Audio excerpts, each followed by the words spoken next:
Welcome back to a brand new Creator News Live. Now let's go ahead and get into this. Where is, how do I do this again? Bum, bum, bum, bum, bum. There we go. We've changed the color of the lower third this time. It's blue now, so we don't get sued by CNN.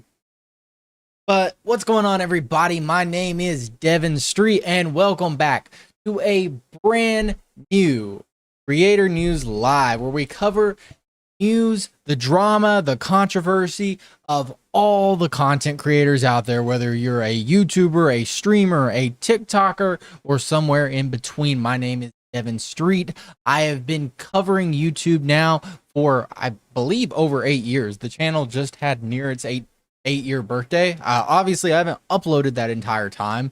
I took breaks. Sometimes the content was, if you go back to my oldest videos, it's awful. It's terrible. Sometimes I was just showing you how to video edit. Got my Kroger Big K Cherry Coke here. But anyways, yeah, I mean, today we've got a lot to cover. We're going to be, I'm going to be recapping my VidCon visit. Specifically, VidCon happened last weekend. I got to go. It was a great time. I'm going to talk about the content creators I met. I'm going to show you guys some footage from it.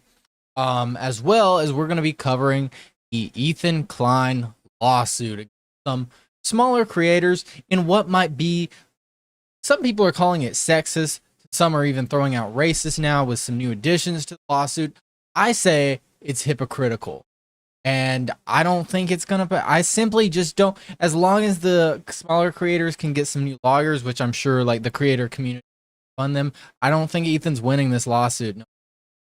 No. But then we're going to switch it up a little. We're going to have some fun in between. We're going to watch the Faze boys debate normal people just that do 9 to 5s and everything. So that's going to be fun. And then finally, the last news we'll cover is MrBeast is AI thumbnail tool recently took down after massive backlash. But before we get into that, didn't know, my name's Devin Street. I cover all the creator news. Find me here as well as on Twitch. I just put in my application to stream on TikTok because apparently I was eligible for that. I didn't know that. I can stream TikTok from my desktop and do all the little features like make this thing go away, make it come back, and make it go away, make it come back, and share my screen with you like my no copyright sound I was playing. So that's sort of like we're gonna be streaming on TikTok soon. They said they're gonna like approve my application in a day. So next stream on TikTok maybe. But some other personal news. I went to VidCon. I mean, that's my biggest personal news. We're gonna be talking about that in a little bit. Going over that. I went to protest because I live in LA, and I went to protest in downtown during normal hours before the curfew and everything.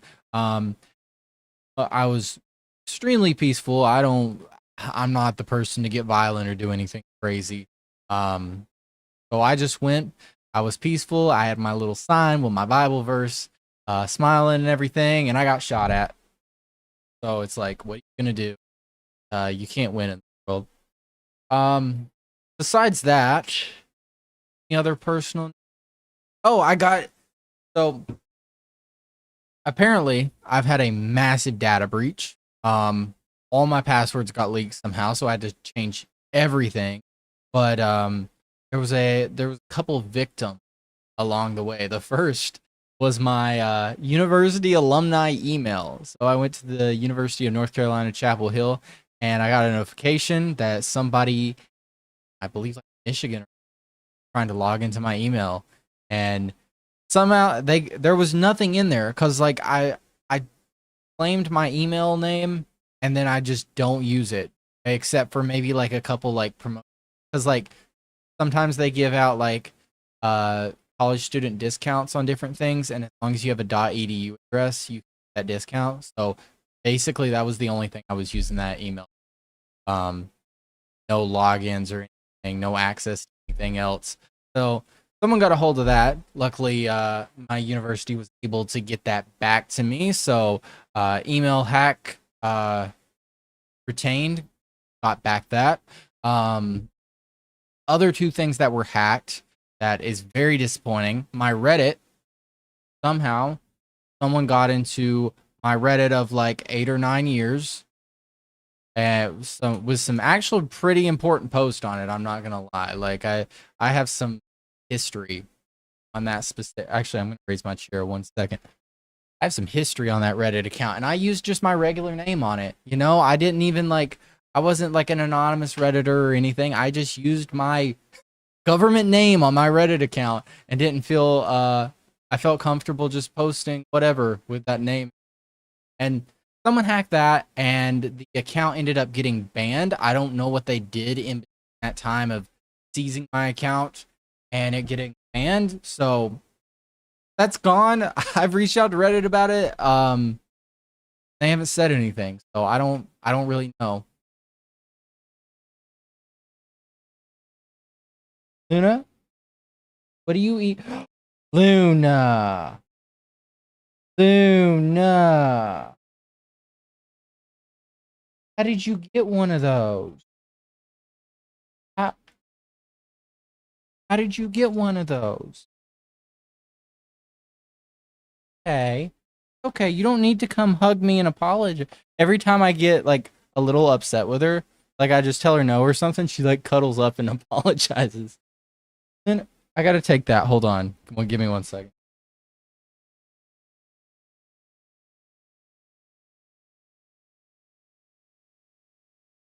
The piece of or it's not a piece of wood. It's like a farmer's market. Like they give out little coins you can purchase for produce, and they're made out of, I think, wood. I don't know, but she just she took a chunk out of it. That was $1 for the farmer's market. Luna, very bad. Oh, very, very bad. Okay. Okay, I love you too. Yeah. Okay. Okay, you gotta get down.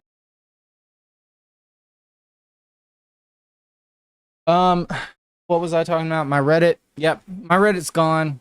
Reddit got banned. Other than that,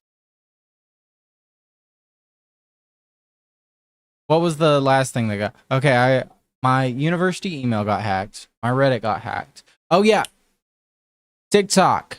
My TikTok from 2018 that I've posted videos on that are dated 2018. So those are like, that's valuable. That's like TikTok history. That's early on joining TikTok and everything. And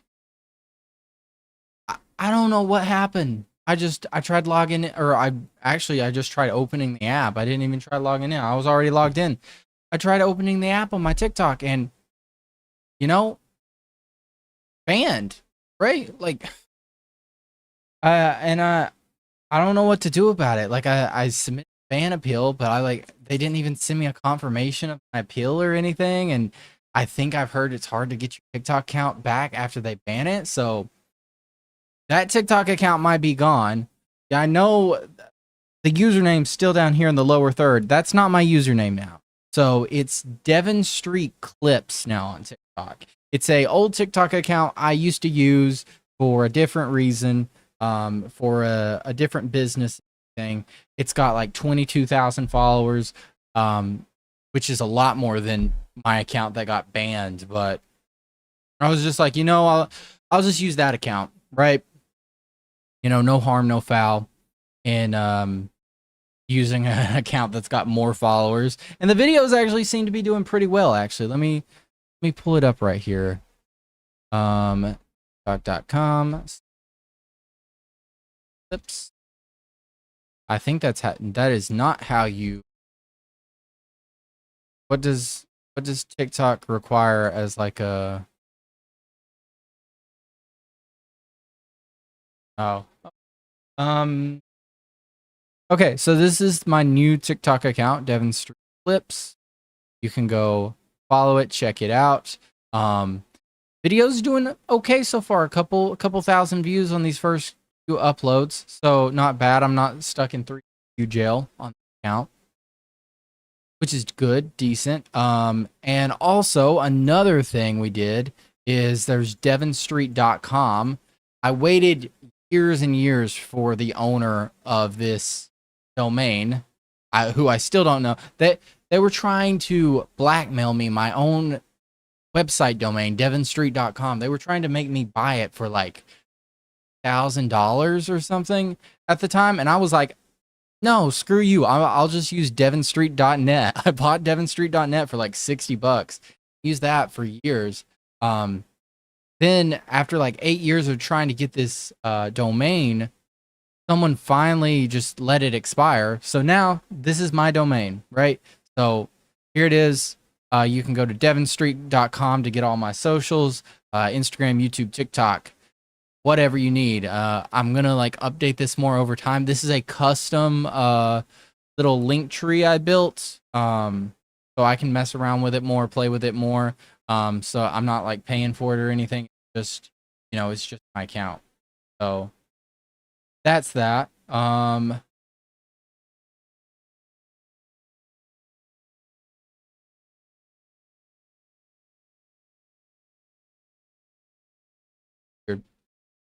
That might just be iOS acting up. I don't know. But yeah, this is another thing that was in my personal news. Now that my old TikTok is banned, but are gonna go ahead and get into the actual news. And I guess this VidCon update, I consider it actual news. I hope you guys do too. Because I mean, like, this is just not like my personal video or anything. It's also like an important event that happens in the creator economy, is, you know, VidCon. So we're gonna be checking this out and updating it. I kind of did this like last second, not gonna lie. I knew it was coming up. I had it on my calendar for like 6 months, and I'd been driving by billboards that were saying VidCon coming up, VidCon coming up. And then I just like never bought my tickets, and then it kind of came up on me last second, and I was like, well, oh, like I got to get my my TikTok, or my VidCon ticket now. I can't speak today. I'm tired though. This is like the first time I'm doing a late stream. Like technically late. It's 8 p.m. where I'm at, but I know like it's already late. But yeah, I mean, here is my trip to VidCon, and short amount of footage I clipped from it. What's going on, y'all? I'm at VidCon for the day. We just got in. We're just gonna check everything out and see what's out here. I will say, also peep this guy like staring the camera down as I pan right here. But I will say this area right here, so this is like the main expo floor for VidCon. This area right here, the shop area, this was terrible. Like, I looked around, most of this stuff you would see it in just like wherever you go. Like, none of this felt like specialized to VidCon at all. None of it was creator centric. It was more so just like media, like nerd stuff, like Star Wars posters and magnets, different like figurines and all that. And don't get me wrong, I'm a sucker for that. You know, I love Star Wars. I mean, I got a freaking Clone Trooper helmet in my background. Like, I love the nerd stuff, but like this is like a conference for creators. And when I went and walked through these shops, I was like, is there anything like even like connected here? Because like this is like the YouTube convention, and you're telling me all you guys are selling is like Baby Yoda stickers. So I was like, I didn't stay there too long. But one of the first things I did was actually go to the greet halls. I didn't pay for the meet and greet. That's lame as hell. So I just went and stood in a standby line. Didn't take too long, honestly. Like 30 minutes, and I got to meet and talk So to right now, this is where the all right, shut up. like hit the cost. Their lines full. Yeah, no, this I will point out this. So they have standby lines. So basically, if you don't pay for a meet and greet, you can basically just go stand in a standby line to meet creators. Obviously, I was not gonna pay to meet a creator because most of the people that do this are kids, though. Like these are like for their idols, and I mean, don't get me wrong. Like I value so many YouTube creators over celebrities, but I don't think I'm really paying to meet anybody ever. So, but so they had these standby lines. So basically, after everybody that paid met, people in the standby line could also meet if there was time left. And so they had these, and these were already full because so many people had bought it. So like, I wanted to also like try to meet the Costco guys, but I did meet them. I met the Costco guys later, but it wasn't through the meet and greet, and I'll explain that a little bit in a second. But so AJ and Big Justice couldn't meet them. We're Costco guy, yeah, like that. Those guys. Fanita, he was full as well. So like these standby lines were the only way to meet a creator without paying. So I hopped in the Rosanna line. Like I'm not the biggest Rosanna fan, but I appreciate her as a content creator just because like she's one of the first, like she's an OG creator. Like she's been on YouTube for solid, I believe, like over 50, started in like 2011, and like one of the first real strong female voices on YouTube, which was amazing. And so I was like, you know what? I'll meet her. I'll talk to her. Also, she talked about MrBeast, which we talked about. But like this was her. She just got finished speaking at a BetterHelp event right before this. And as you can see, I was like right up front, ready to meet and talk to her. Where's the phone? Right here. Oop. So yeah, I just finished like meeting Rosanna. Yeah. So this is the picture we took together.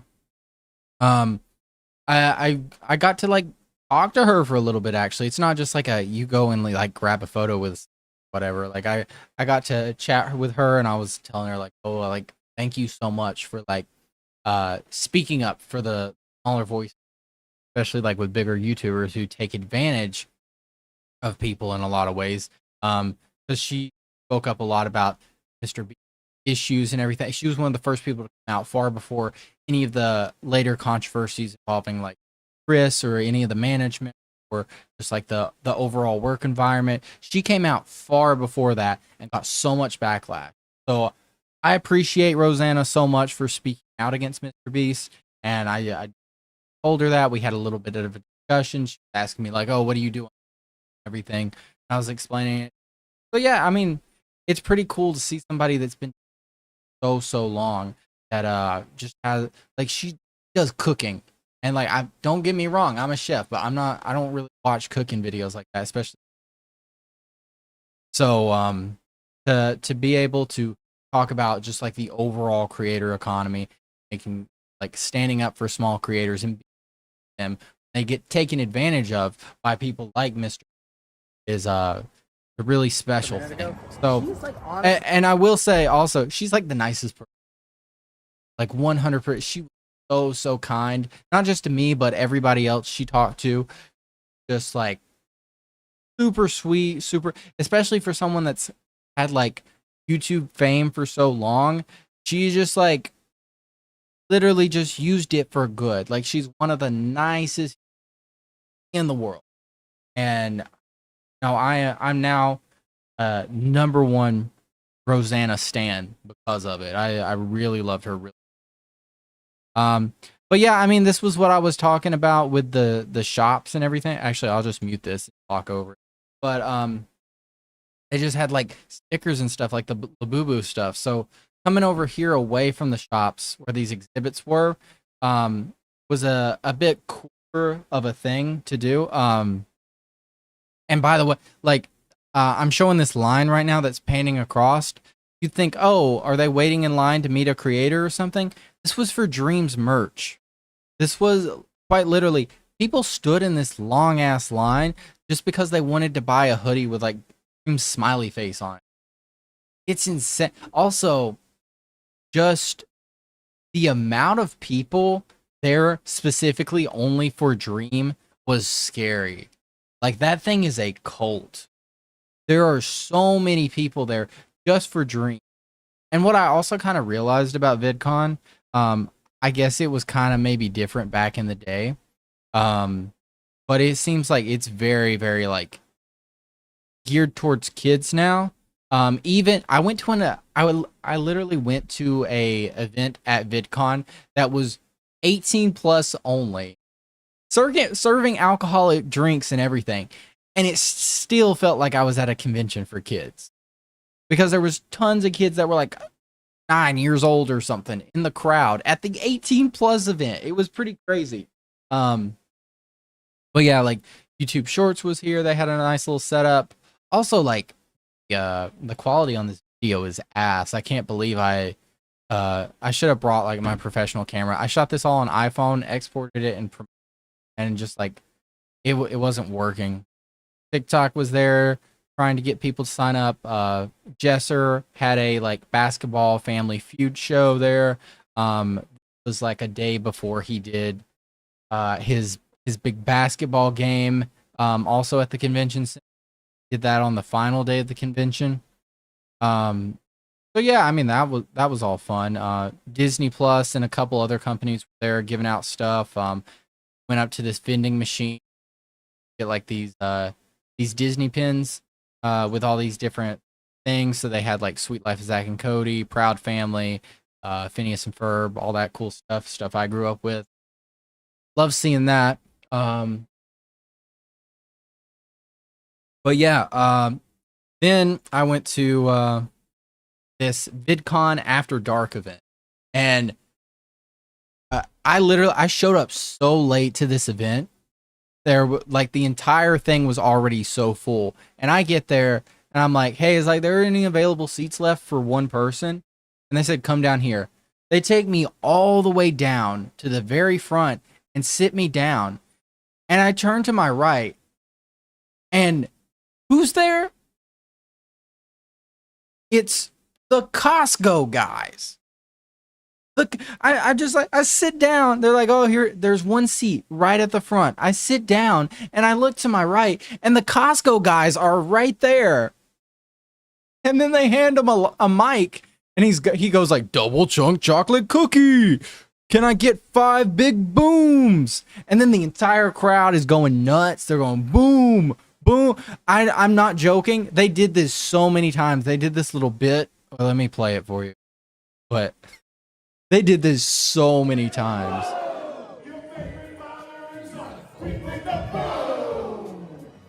They sung their little Bring the Boom song.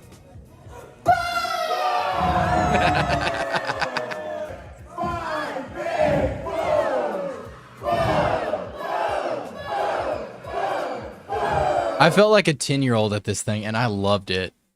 Like I was just as enthusiastic as the little kids. This was an 18 plus event, by the way, with alcohol, and there was little kids at it, and the main event was the Costco guys going boom over and over again. This was the funniest. This is the weirdest thing I've ever been to in my life, and I loved it so much. All right, guys, that was one day. But yeah, at VidCon. that was my thing at VidCon. It was 20th anniversary of YouTube too. So that was just a little recap for you. And shoot, I never changed the headline. But oh well, it was supposed to, I'll show you it. Like, yeah, this was it. This is what it was supposed to be. Whatever, because we got more important fish to fry. Because we're talking about Ethan Klein. Ethan Klein. Ethan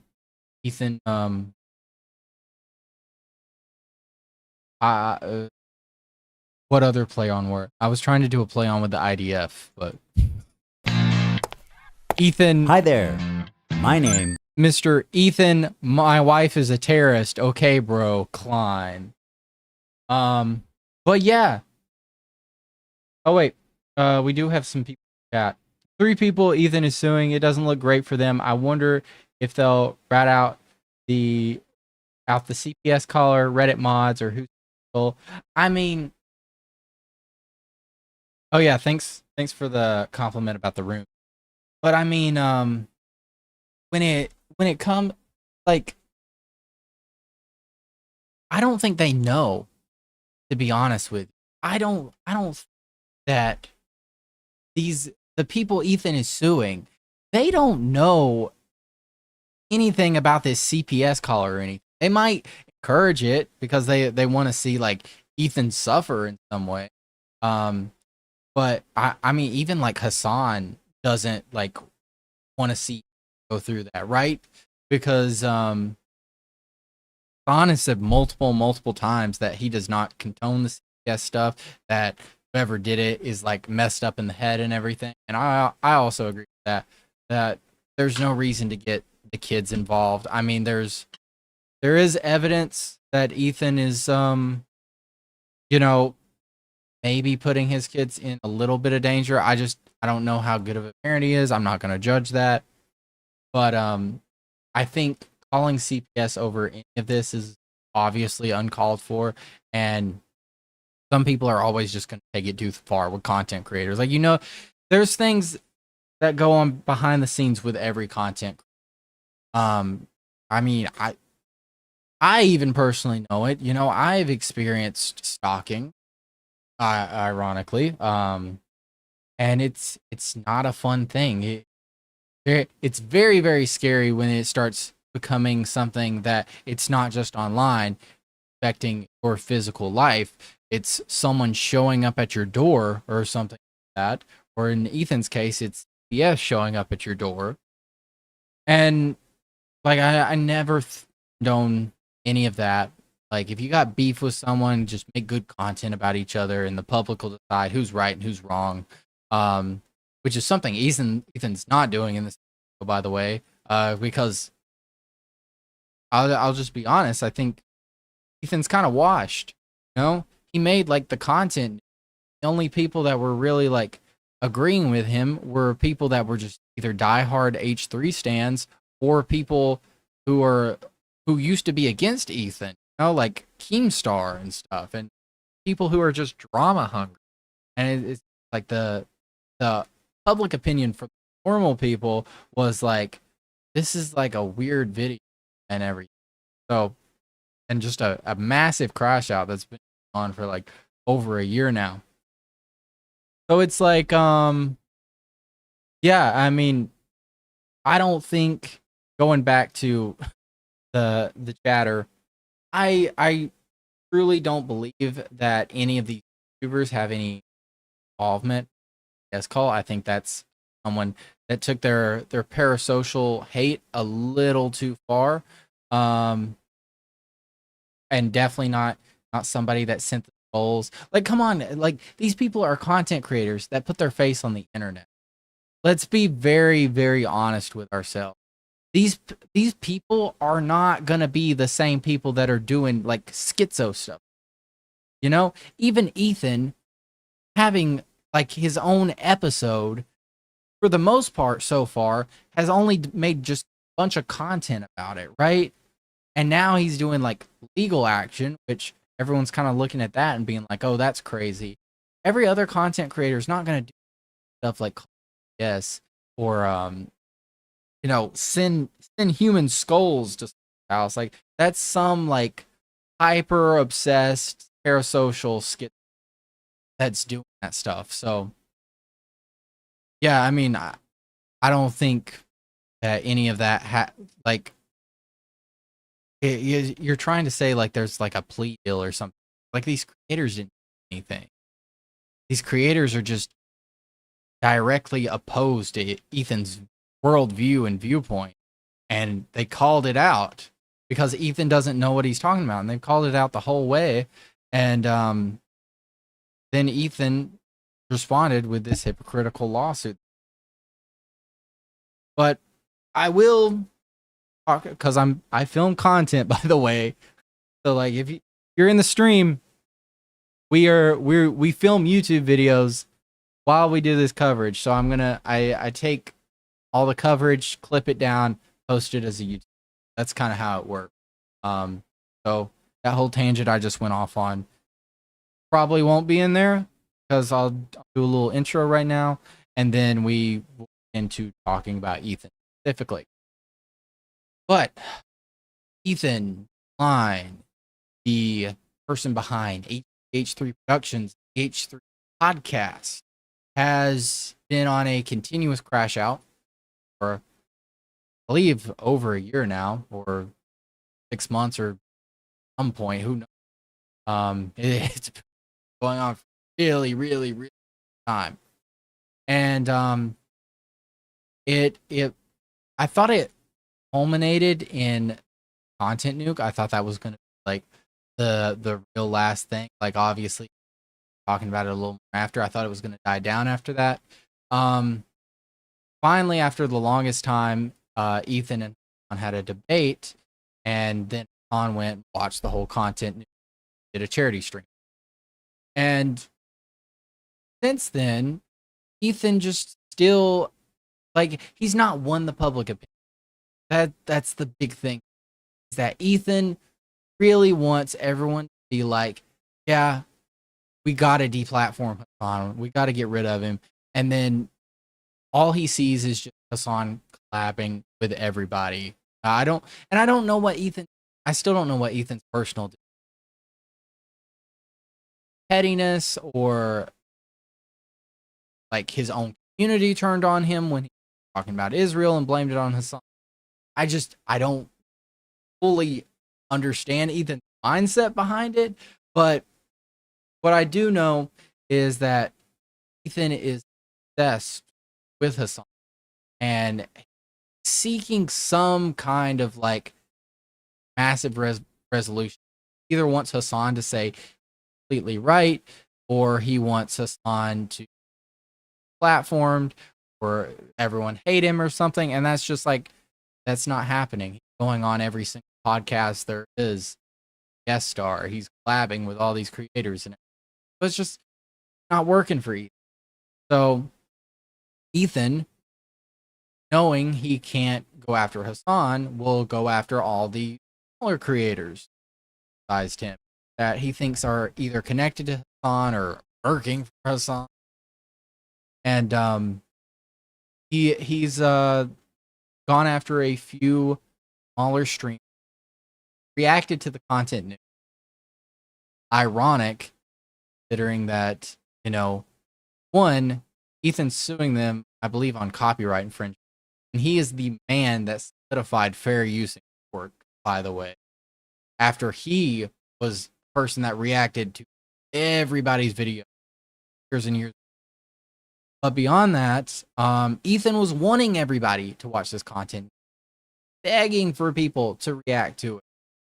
Everyone post their videos about it, and because he wanted Hassan to react to it. And Hassan finally did react to it, and it didn't have the effect that he thought it was going to have. Like, he spent a really long time on that video. I was expecting it more of a bombshell, by the way. I was expecting some kind of information for him to drop, and he never said anything that was like shocking or any like that. What, like, he is literally just pulling clips from, right? So it's like, for someone that knew him personally, podcast host, I thought you'd have a bit more dirt on him than that. But I don't think it does, unless it's very personal. Nobody's gonna think that. So that's kind of where we're at. Since sued them, that he was dropping a second content. That second content nuke turned out to be this video, which is titled, "I'm suing these three creators." I have not seen any of this yet, so we're going to react to it live. And hopefully he doesn't sue me for this. Please, Ethan, I'm trying to understand your point, your message and everything. I would be on your side if you had a valid point. No, I was subscribed to you before I ever found Hassan or anybody. No, you were used to be one of my favorite creators. So please no lawsuits. I'm very, very small creator. I'm small bean. Is Ethan Klein, and my favorite hobby is spending hundreds of thousands of dollars on lawyers. Today I invite you into my home to share my favorite pastime with you. Join me in creating generational wealth for my attorney. He does love to use his lawyers. Like, I mean, I will say Ethan has had like a lot of cases for a creator, especially like one of the biggest ones ever. Actually, I'll pull up for you right now. Line fair use lawsuit. Here is it. Here's the official document, by the way, from 2017 with the Southern District of New York, where literally this was a big precedent on YouTube. Like, Ethan used to, like, this was such a big deal, for Ethan Klein, and like this is like Ethan's big contribution to the entire creator economy, that he really solidified fair use on YouTube. You know, like, the issue of this case was whether the defendant's reaction videos showing a large portion of the plaintiff's copyright videos constitutes fair use. Okay, and it's like, this is such a big deal in internet history. And Ethan, I will say this, no matter what he does now, whatever he's going to do in the future, this is something for the history books. This is something that solidifies Ethan, the Hall of Fame of creators, is that he went out and he fought for every single creator to have fair use, make these reaction videos, make these commentary videos. You know, YouTube would be a completely different landscape if Ethan had not won this lawsuit. So I will give Ethan his props. Props are due. Biggest things ever, not just in Ethan Klein's history, but like YouTube's history as a whole. I've been going through your videos, man. Just found your page. Cool stuff and topics. Thanks, I appreciate it. I've been trying to be more consistent. I've focused on the creator economy and different creators, and talk about that every week. I try to. I mean, I miss lives like twice a month when I'm supposed to. Whatever. Let me tell you guys a story. About 1.5 years ago, it's a big conversation called ReactGate. ReactGate was a debate going on in the streaming community. Actually, hold on. What that monitor say in the back? ReactGate. X Destiny Orbiter Denims. ReactGate was a debate going on in the streaming community about what constituted fair use. People like Hassan, XQC, and many of the large Twitch streamers would watch other creators' entire video on their stream. They would, which is what I'm doing right now. I mean, this is my opinion on it. There's a what do I say? Because I'm not joking. I am quite literally making I don't want to reveal too much. I am building a software right now, specifically around sort of both ReactGate and the like flip channel copyright issue. And what I will say is, for like a baseline, I believe that people should have access to use anybody's content in any way, as long as it's transformative, right? That's what fair use is. And then you get down to, well, what is transformative? And, you know, is it like, is putting your webcam up in the corner of a video and watching it the whole way through and not saying a word, is that considered transformative? And obviously, I would argue no. Most people would argue no on that. So it's like, where's that line between when puts their webcam up, like I'm doing right now, and speaking on a video? Where is it no longer transformed? Is it when someone's not saying words? Those words don't mean much or anything. And it's like, it's something the courts have not decided either. You know, the courts did rule that, hey, using copyrighted material in reaction videos is okay, because Ethan Klein won that lawsuit, and that was great. That set the precedent of, okay, now we can use all this content in a transformative, reactive way. And personally, you want my full honest opinion on it, it used to be different back in early YouTube, but now like YouTube is so competitive. It is so hard, and Twitch too. It is so hard to get views. And if you are not being very transformative with content, then, you know, it's just like, it's like you're not going to get views, right? You're not going to get subs. You're not going to get people watching your videos if you're just sitting in the corner, not adding any value, right? Because at some point, people are coming to your video because they value your reaction.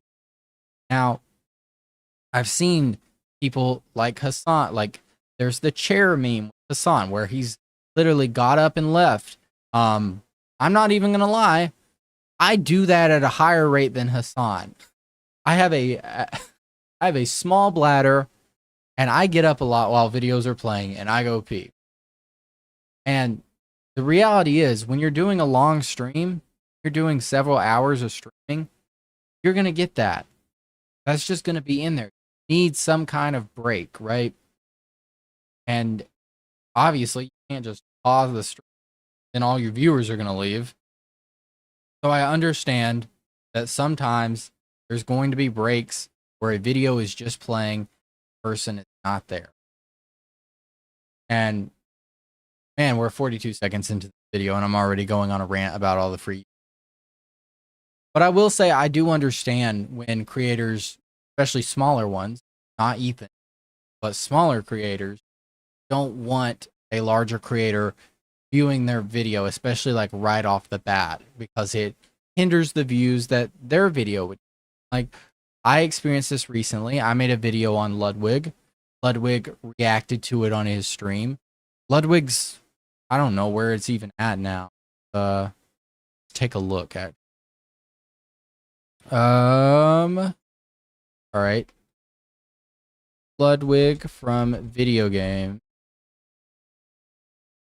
Yeah. So Ludwig reacted to my video.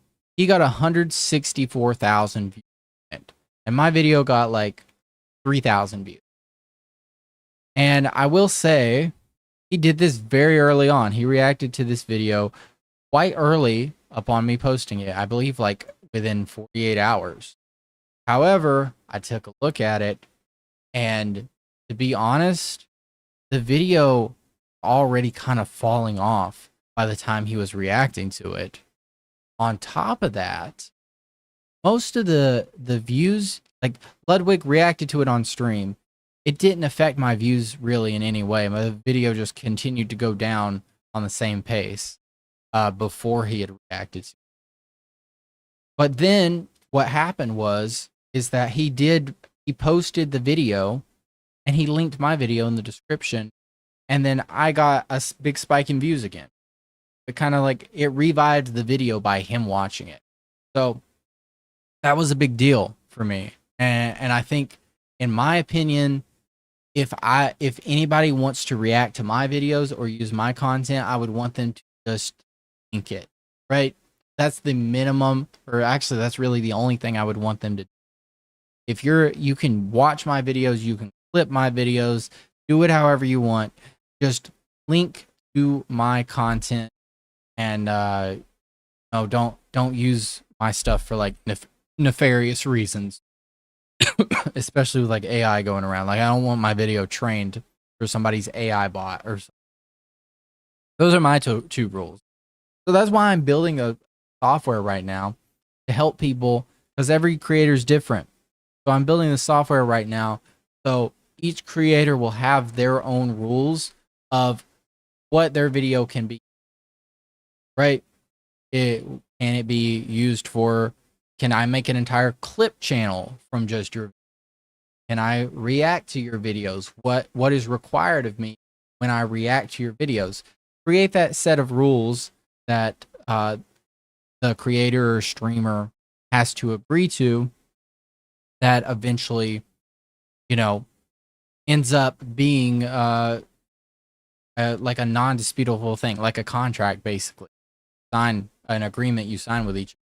Where things like this, Ethan's lawsuit, never happen because Ethan will already have clear rules of when it's okay. Because like Ethan was begging everybody to watch the content, and then people go watch it, and he's like, "Haha, I've trapped you. Actually, do you?" It's like the rules aren't clear. Anyway, would rarely add sufficient commentary or even pause the video to speak. Most egregiously, they would re-upload the entire VOD to YouTube with the same thumbnail, the same title, so that they could. I'll say right here, this is a fan channel. I don't think this is a fair criticism. Quite literally, somebody's fan channel of Hassan that is used this thumbnail. I'm gonna throw that out there. Could cannibalize traffic from the original video. Here's what Lamino had to say about this phenomenon. I don't mind people reacting to my videos, but I do mind when they play the entirety of my video. A face cam in the corner or the occasional interruption does nothing to address that issue. My video is still being played from beginning to end in someone else's stream or video. It's neither ethical nor necessary to feature the entirety of someone else's work. Or, you know, they could do the bare minimum and ask for permission. Something that none of the major reaction channels have ever done when they've. And I think that's an actual problem. Like it also becomes impossible to ask for permission, right? Like I'm watching Ethan's video right now. How on earth am I able to reach Ethan Klein and ask him if it's okay for me to play his video on stream? Especially when I'm doing news coverage and I gotta play these videos fast. I gotta talk about this stuff fast. I can't, he's not gonna get back to me. I could send him like 30 emails and he wouldn't say anything. So, and if I did, it would throw him off. He's like, why is this guy asking to react to my video? So that's part of the reason I am working on a platform that lays the rules out very clear for everybody across the board. And yeah, that's what I have to say. Streamed or re-uploaded my videos. But to answer your question, no, I don't want people to stream or re-upload the entirety of my videos. Now, understandably, this made a lot of people angry because why should these content thieves, essentially, get more views than the author of the video, which in a lot of cases was happening? I mean, it's happened to me. It's happened to me with Ludwig. I'm not mad at Ludwig. I've already said it before. And I think it was good. The best thing that could have happened in that situation was him react to that video. And he didn't watch the whole thing. I wanted him to watch the whole thing and he didn't do that. He didn't add that much commentary. And I don't care, you know? All it took was like, hey, I got one nice Ludwig clip out of this where Ludwig dying laughing as some content I created. That's the best case scenario for me. So like, I don't care when people react to my video. Creators are like that. It's just like, it's that are weird about it, that or like just don't understand it, that are the ones that take issue. Don't like injustice, and we all see this, and no, it's not right. This debate culminated when XQC, one of the prime suspects, called in to my show to debate me, in which case I'm sad to report that I was terribly owned. So in that regard, do you care at all about like IP or copyright? Or like the fact that it's illegal? Does that matter? That it might be illegal, does that matter to you? No. It doesn't matter. Well, if flat out doesn't, because... Well, that's fair. Watch me full stream cam, do the fucking worm, then watch your do prime... that. Then watch Bro, your prime do content. it for a week. Do a week of no reaction content and see how many fucking views you get. Oh, okay, sure. I mean, that's content, man. It's original content, at least. The ultimate debate, bro. He hit him with the worm. Oh, why didn't I think of that first? I kid. What's crazy is, if I didn't know a bit more of the context by this so far, just seeing this part, I would think Ethan's also gonna sue XQC, but he doesn't. You know why? Because XQC takes Ethan's side, and obviously for Ethan, this is not about copyright. Because if he did, I don't know if you watched XQC's reaction, he gave much less of a reaction to someone like Denim's content.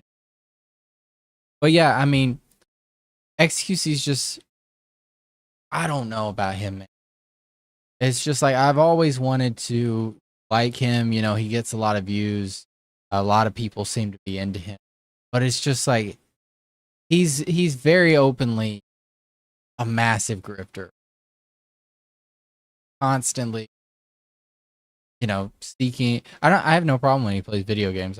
That's fine.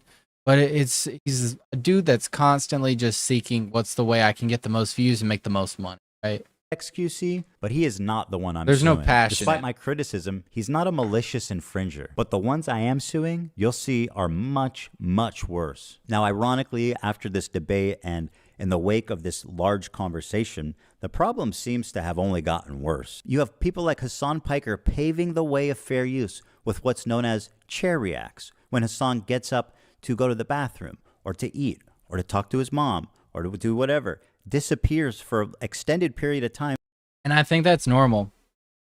You know, sucks to suck. You know, I've seen like him and other creators have adjusted that over time to make sure they're reacting to their friends when they go do that. But like, it's something that's gonna happen.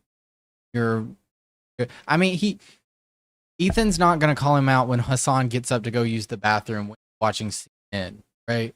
He's only gonna do it when it's like a content creator that is like upset with us, something like that. Just like, it's a normal thing. I mean, I do it on my stream all the time. There are so many clips of me. I mean, I have not even that long. Like, how many streams have I done total? Like, probably less than 10, honestly. Let's see here. I'm gonna give you guys an exact number on this. 1, 2, 3, 4, 5, 6, 7, 8, 9, 10, 11, 12, 13. Okay, I've done 13 streams. And in that time, there are probably like, there's definitely like a 30-minute video you could maybe create of me getting up for the bathroom or something. I'll do it sometime during this stream. Probably not during this Ethan Klein video, because oh boy, I'm terrified to get banned. I'll do it during the Faze Boy video, because I'm already on my second Big K Kroger Cherry Cola, so I'll have to piss at something. You know, it's a normal, functional human being thing that you have to do, and to treat that like it's not normal. Like Ethan has never live streamed for a long amount of time, right? One of the longest things he's ever done was debate Hassan for like 5 hours. So it's just like, it's a normal thing, right? And I think Ethan got up to the bathroom during that, if I'm not mistaken, or got up for some reason. Am I crazy? Did that happen, or am I making that up? I don't want to. Someone's gonna clip it and be like, "Oh, look, he just completely lied." It's like it's a normal like when you're at work and you're working an 8-hour shift, you get a lunch break, you get a bathroom break, multiple bathroom breaks, as long as you're not working for Amazon. You know, it's normal. So you turn around and say, "Hold your piss in for 8 or 9 hours. Keep it all in, little piss boy." It's like, are you kidding me? Like, that would be the most anti-creator take ever. On top of the take of you can't use anyone's video to create content, a second of you can't go piss while creating content.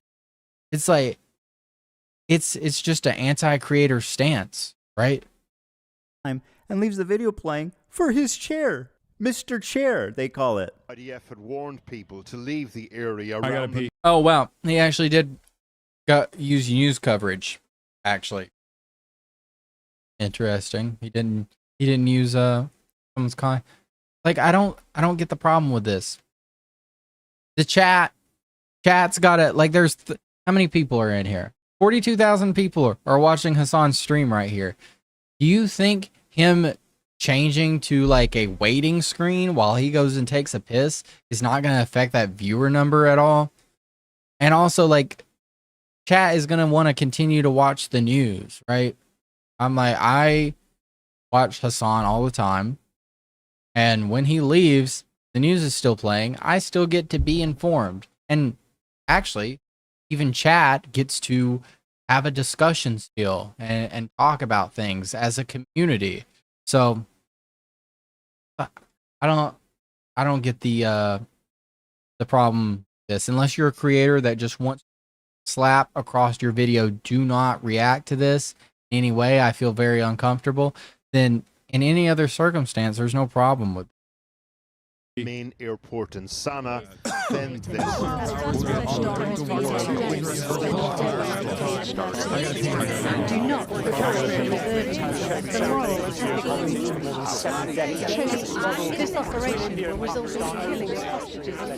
Like this is a like dog, he streams 8, 9, 10, 11 hours a day sometimes.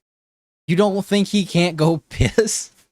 Like I don't get the point with this. And also like he understands, like the chat literally has a, here, let me find it. Hassan chat chair emoji. There's literally an emoji for his chat. It's not here. I don't know where to find it. I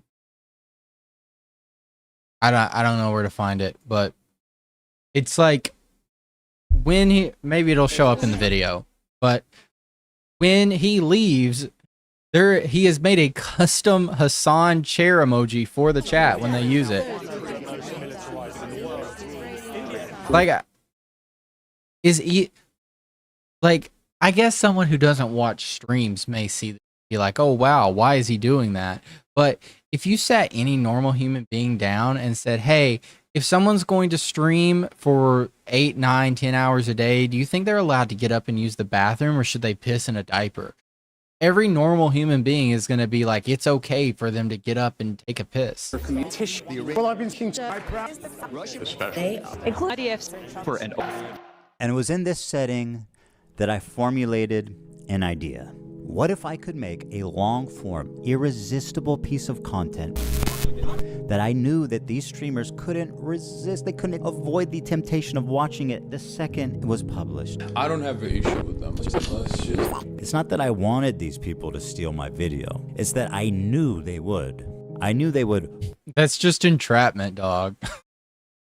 That, first off, that's not why Ethan ever made the long form video. He made it because he thought it would change the world of content creation. He thought when he released it, everybody was going to be like, oh wow, let's remove Hassan from the platform and get him to stop coming on these podcasts, which didn't happen. But beyond that, it's like, I don't think Ethan ever had this idea in his head when he made the video at all. I think this is just a new thing he decided to do because he's all out of options.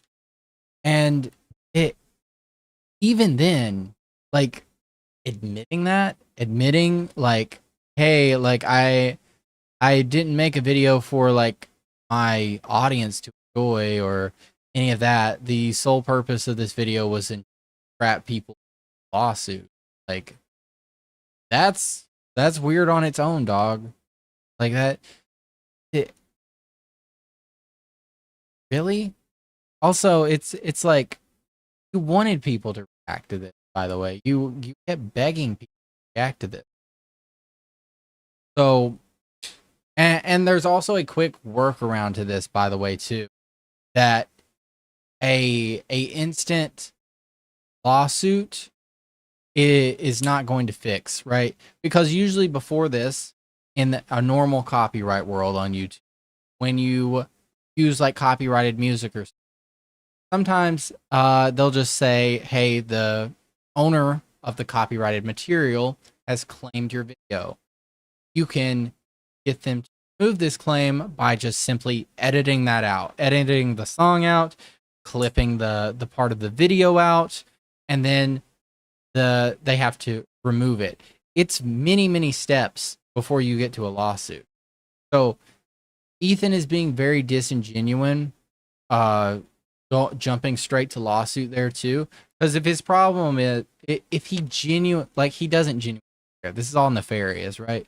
But if he genuinely cared about people getting up to use the bathroom during his video, then what he would do is just claim the video and ask them to edit out the parts where they got up to use the bathroom. No. It just doesn't make sense to jump straight to lawsuit unless you're doing it for a nefarious reason because these people are clowning on you.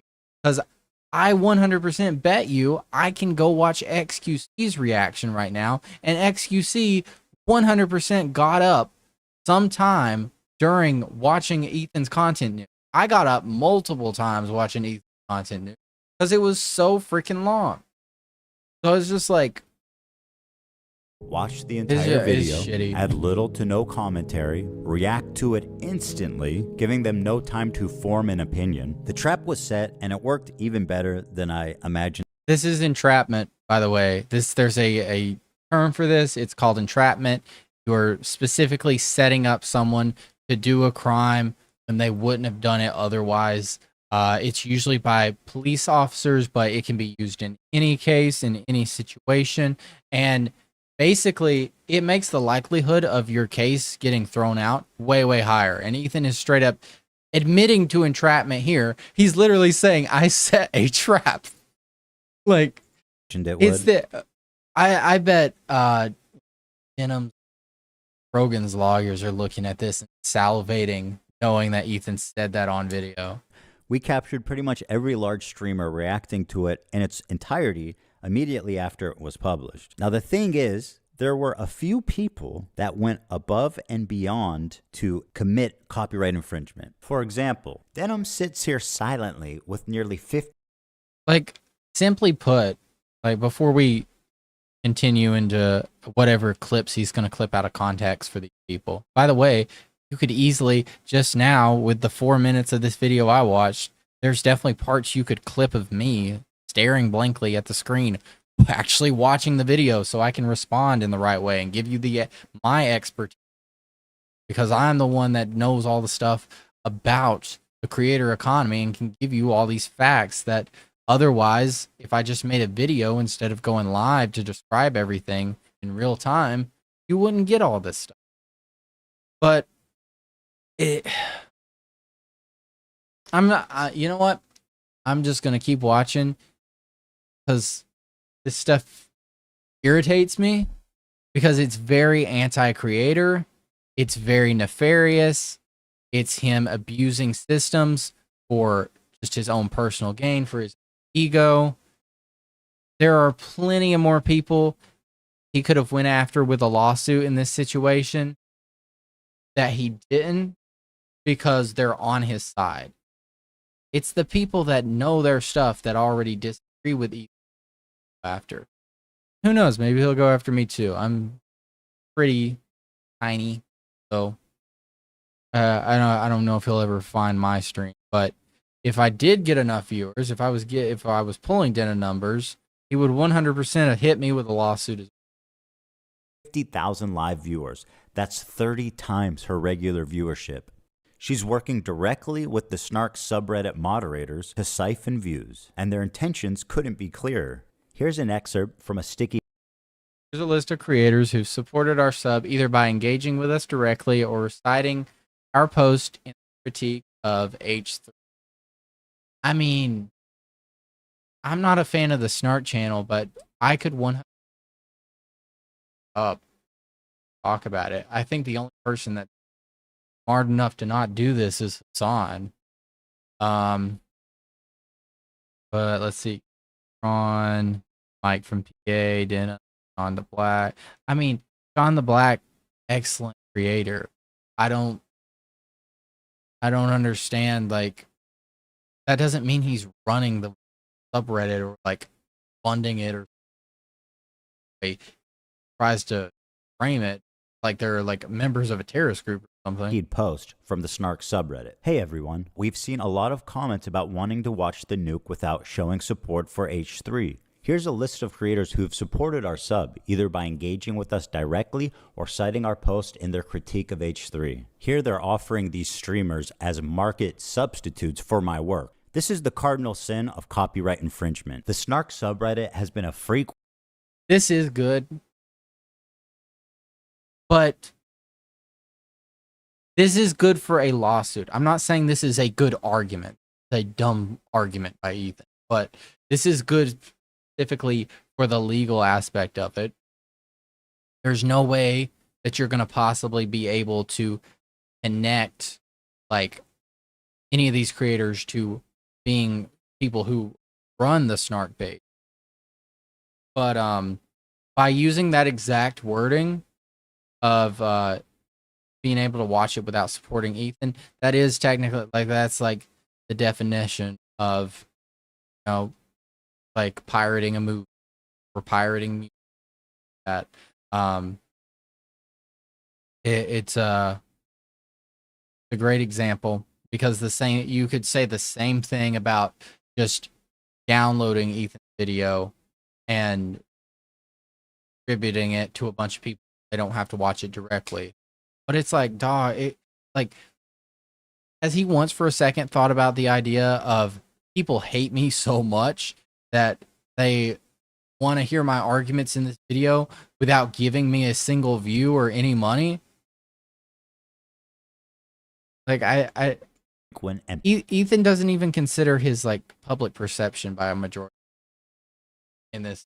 Persistent infringer. That's how I knew when this video came out, the Snarkers were going to encourage, promote, and push streamers to commit copyright infringement. I should thank the Snarkers, actually. Because of their predictability, they acted like double agents for us, incriminating their favorite streamers and serving them up on a golden platter. So, thank you, Snark. It's one thing for a subreddit to admit it's engaging in copyright infringement, but how do you get the streamers themselves to admit that they're stealing content? Well, guys, if you enjoyed not giving any views to that terrible video, follow, subscribe, throw a prime. If you like the content, if you enjoyed your time here. It turns out they just do it for you. You couldn't cook up a more incriminating statement if you tried. Denim's the queen of self-owning. You prevail. Brother, people hate you. Like, I don't... Oh.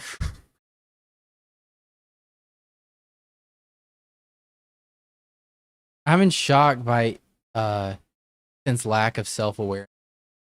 That he goes out of his way to be increasingly more annoying and dislikable for all of this. He's like, here you go. Here is the legal sources that say that you violated copyright infringement. Like, brother, you're first off, you're a content creator. Calm down. Like, you're not some big... You wouldn't want to be a big... like, locks down their content in the first place. But also, like, part of your being a content creator and making sure you stay alive is not making sure that you take down Denim's so people have to go watch your video not on Denim's live stream. Because that video got like 3 million views. Like a 50K, that don't make a difference. That's like what? Got good CPMs, that's maybe $1,000 or $2,000. Like some damages and stuff. Like, I don't even know. I'd like to look into the lawsuit, but like damages trying to claim. Because broadcasting to 50,000 people copyrighted material sounds really bad, until you consider the fact that per viewer of watching something like that is, or at least like YouTube content, it's not much money. Pretty cheap, right? If it was like something that made a lot of money and caused a lot of damage, would be suing all the time. But even with a massive streamer, 50,000 broadcasting your copyright material, it's not real. It's not gonna be giving you a large amount in return, like money out as someone millionaire. It's not worth your time. So what Ethan's doing, he's presenting all the legal reasons and what could possibly be a lawsuit because of all the correct evidence. We'll see how that plays out in court. Goes to court because, by the way, 100% out of this lawsuit. On top of that, Ethan can't play a structured, well-edited video in front of the court. It is a argument between two lawyers and the defendant prosecutor. So it's like, you're not going to be able to clip things in perfect context and your point get across the same way you do in this video. So it's like it doesn't make much sense involved other than just being pure petty and really trying to hurt creators in a way nobody has before. For the guy who won a copyright lawsuit for precedent, it's like foolproof, completely different person that he is.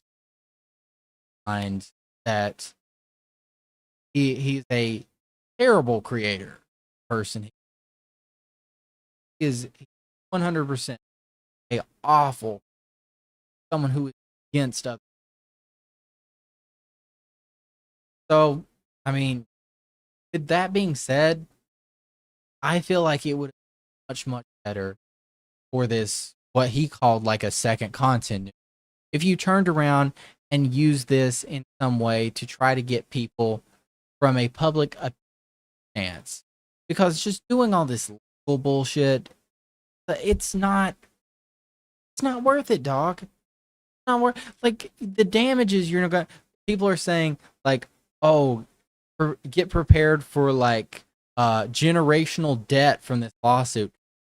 I'm telling you right now, 100%, this lawsuit not going to be large damage. Maybe he reveals it in this video. I don't know. But I can tell you right now, given the numbers, given CPMs, given the viewers that people are, that like 50,000 viewers on Denim's stream that they're showing this content, there's no world where the damage is really high, and any damages will probably be funded by crowdsourcing, fundraising, whatever. It's simply not a it's nothing but pettiness, you know, and trying to win public opinion by saying I won a lawsuit. Look, I legally won, so now you guys have to like me. That's sort of like the mindset I'm getting here, because he's not getting money from it. He doesn't need the money.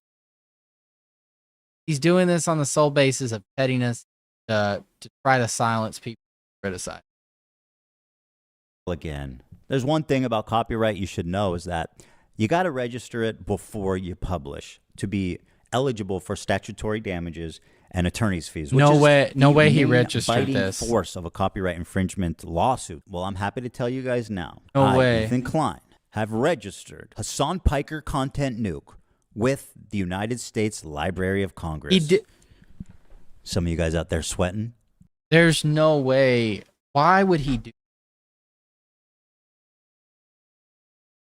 Getting a drink. Yeah, I agree with you, Blue. Ethan is such a loser. He's basically, by the way, admitting to more entrapment, by the way. Like I created it. I'm shocked by that because originally I was like, yeah, there's no way his original purpose was to, actually go through with a lawsuit. But now that he's saying he registered it before he published it, like that's some next level. Even though theoretically I could sue a lot more creators and rake in millions of Yeah, he could go after Hassan. Why are you not doing that, buddy? Why are you not going after Papa Gut or XQC or Asmongold? dollars, but the purpose of this is not financial. Yeah, he's going to say the purpose of this is not financial gain. It's to go after the smallest creators who said some mean things about me. I don't know why I'm doing it. Financial gain. People like XQC and Asmongold may have watched the entire thing, but I would never sue them just People like XQC and Asmongold may have also violated the copyright, but I'm not going to go after them specifically because they agree with me. And I love that. It makes me feel good. Got me and my Fifi. for doing that. I don't want to chill the reaction community into fear. Actually, the opposite. I hope that we can all unite against this type of egregious behavior that not only makes us all look bad, but could destroy the commentary community as we know it. Well, guys, if you enjoy, I'm quite literally, I'm considering right now. I'm considering making a video. I'm going to take XQC's reaction. I'm going to take Denim's reaction. Take Asmongold. I'm going to take Frogan. I'm going to time out the time that they watched uninterrupted. I'm going to time out the time that they stepped away. And I'm going to compare all of this stuff and show you that this is not quote unquote egregious behavior by Ethan Klein. He's like, oh, Denims is committing theft while XQC isn't. No, it's because XQC agrees with you. It has nothing to do with that their reactions are staunchly different. It is a matter of fact of that one person is quite literally just agreeing with you on your side about it. And so I might do this video. I'm gonna write this down. I'm working on a Star Wars theory right-wing grifter video right now that I'm gonna talk about the Star Wars theory. But I might, if I got some time this week, my birthday's, we'll see. We'll see if I can also get a video out directly comparing all of these reactions, the times for it and everything, and proving to you that Ethan Klein is trying to frame this in a way that is quite literally just a lie. That the reality is these people just agree. avoid not giving any views to that terrible video, follow, subscribe, throw a prime. The state of reaction content on Twitch is so broken, these creators feel comfortable looking right into a camera and saying outright, hey, I'm stealing this guy's content. Pay me instead of him. This is not a healthy environment. And This is also not how this works. Like I already talked about with Ludwig reacting to my video and him getting hundreds of thousands of views, having like 30,000 people watching my video live. He did not steal my stuff. It's not a transaction of they're paying him over paying me. I was not going to get that money from Ludwig if he hadn't watched it.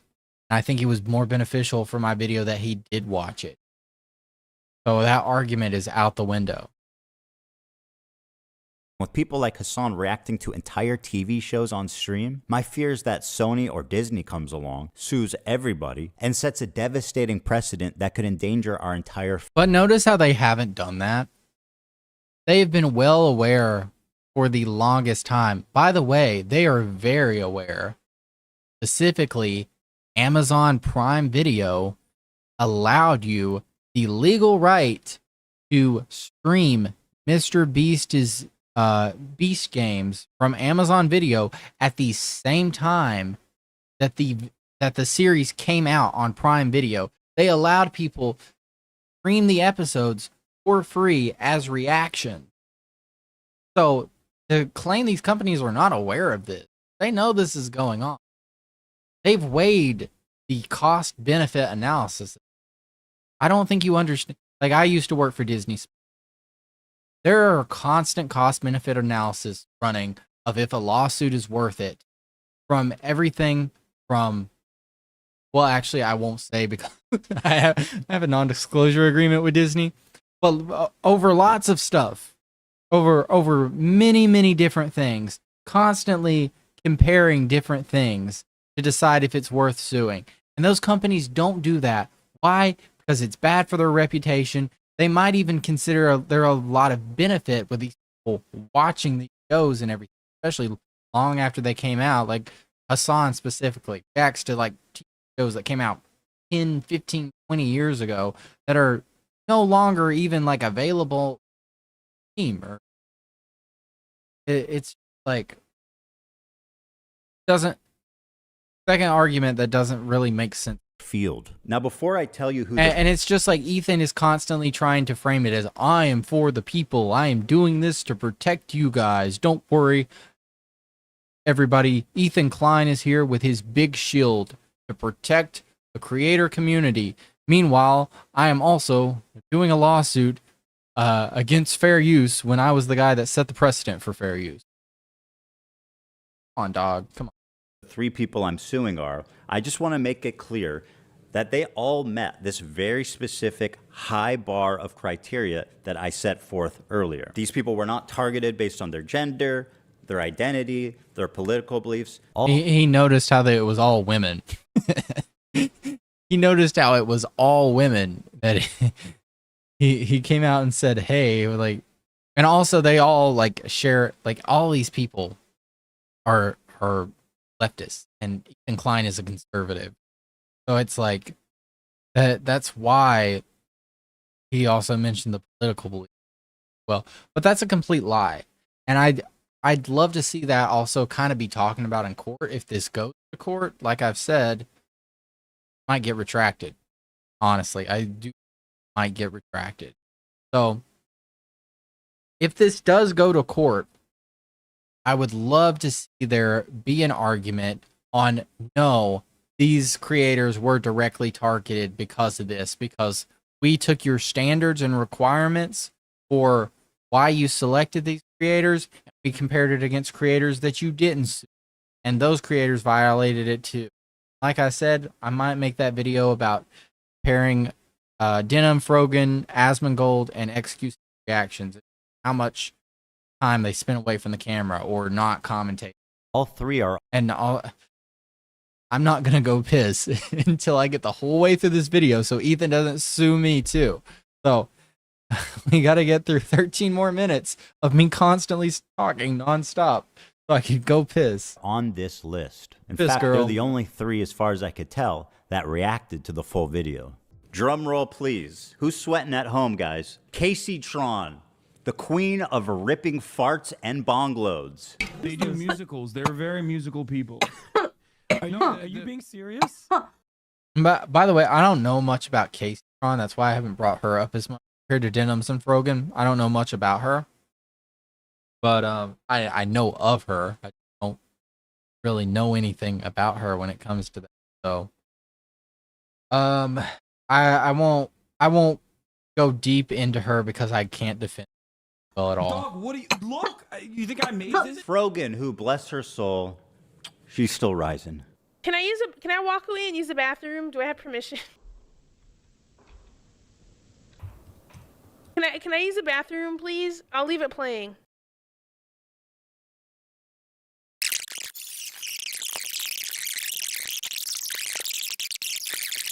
Apparently thinks Twitch is liable for me interviewing a Yemeni. That wasn't teenager. long. That was like 3-4 minutes. Yes, that's normal. Like I said, this is normal for streamers to do. I get up and piss all the time. I'm not going to do it during an... But I get up and piss all the time during stream. And every creator does who streams for like multiple hours. It's like, and like I love like look at all my cans. Look at how much I drink during a stream. I'm sucking down Kroger Big K soda. Sugar free, by the way. I'm trying to lose fat, but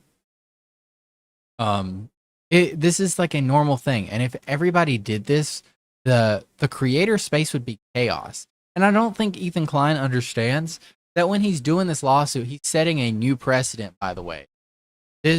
If he wins this lawsuit, this opens the gate for more and more people to come and like sue every streamer for ever reacting to the video, by the way. It would give me the ability to go sue like Ludwig or whatever for reacting to my video. So it's like, it's a situation where he's already been on the defending side of one of these lawsuits, set the precedent for fair use for all creators. Great, awesome, we love you, Ethan Klein. Thank you so much for giving us free use. And he's going to turn around and say, "Oh no, actually, I've set a new precedent. I set a new precedent where every streamer can get sued for doing their job, basically being allowed to have basic human labor rights of being able to have a bathroom break during your 8-hour workday." Genocide his entire life. What happened? And Denim's the queen of self-owning. And my God, is she the queen of that? It's very obvious from the way that guy's talking, he's a Sneeko fan. Oh my God, bro, I love you. Can I give you a hug, bro? But she wasn't wrong. He was a Sneeko fan. So sweaty, bro. I love you, bro. None of the hostages that have been released so far have said that they have been raped. The hostages have public statements. You can go look at them. The sexual assault I experienced should never happen to any human being. That's not October. Once again, Mr. Context Nuke Ethan Klein continuing to take clips out of context. I will go back to this and add more about this because hold on. You can go look at them. The sexual assault. This public statement is not by a victim from October 7th. You can go look this up. This was not only a sexual assault that occurred after October 7th, but occurred by an Israeli, that occurred in captivity by like I think a famous Israeli fitness, who was the one that did the sexual assault, not Hamas. That, like, even in a video about suing creators, Ethan is still turning around and doing Israeli propaganda. Assault I experienced should never happen to any human being. This Yemeni kid is just a Yemeni kid with a gun and is not a Houthi, and there is no proof of him being a Houthi. Are you a soldier? Factual statement. Yes. That seems pretty No, that's gave a factual statement. I've over time and time again, and even like by the way, there are news stations that report on this. CNN, Fox News, all of them, who are required to actually follow media journalism guidelines and ethics. Like, I mean, I went through some of it. In college, I did like a media ethics class and everything. And there are, especially in like big media, like traditional media, like Fox News and everything, they have to do all this background research, make sure they're verifying their.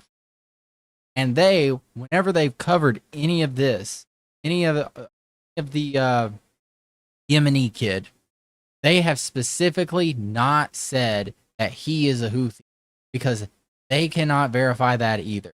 So the only person that is making a statement that is directly proved as cannot be true is Ethan himself. definitive. He never said Hassan Nasrallah was a good guy. I'm not gonna defend all the politics, by the way. I did that last time I covered the content. That was exhausting. We're just gonna try to focus on the side of stuff this time. I can't believe I'm calling Nasrallah base. I mean, listen.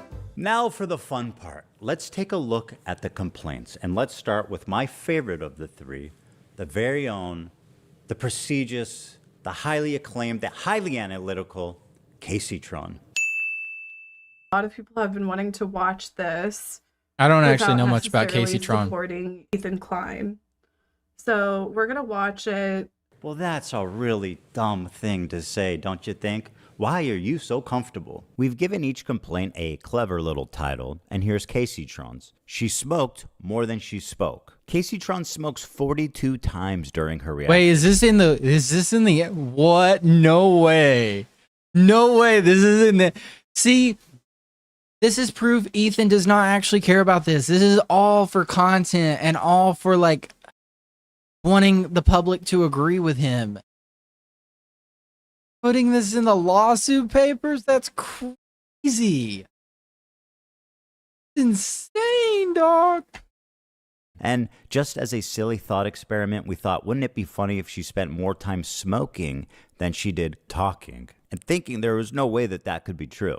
Well, we tallied them up, and lo and behold, there's 15 minutes 40 seconds of commentary versus 18 minutes and 55 seconds of smoking. She spent 3 minutes and 15 seconds longer smoking than she did talking in her... How long did she watch this? 15 minutes of commentary? I mean, when I watched Ethan's video, I mean, I can actually put it up. But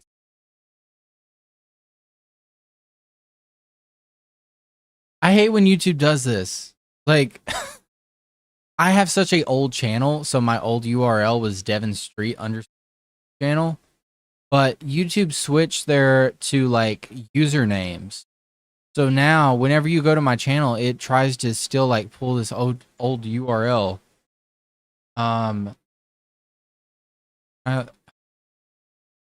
Give me a second. I hate you. I contacted YouTube support and they were like, you have to prove you're Devin Street to get the Devin Street username because we have it locked specifically for the copyright holder of Devin Street. And I'm like, what do you mean? I am Devin Street. I have devinstreet.com.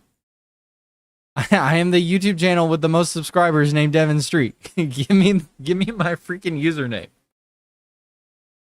Let's see. Okay, so Ethan Klein's content nuke was my video was 4 hours and 40 minutes.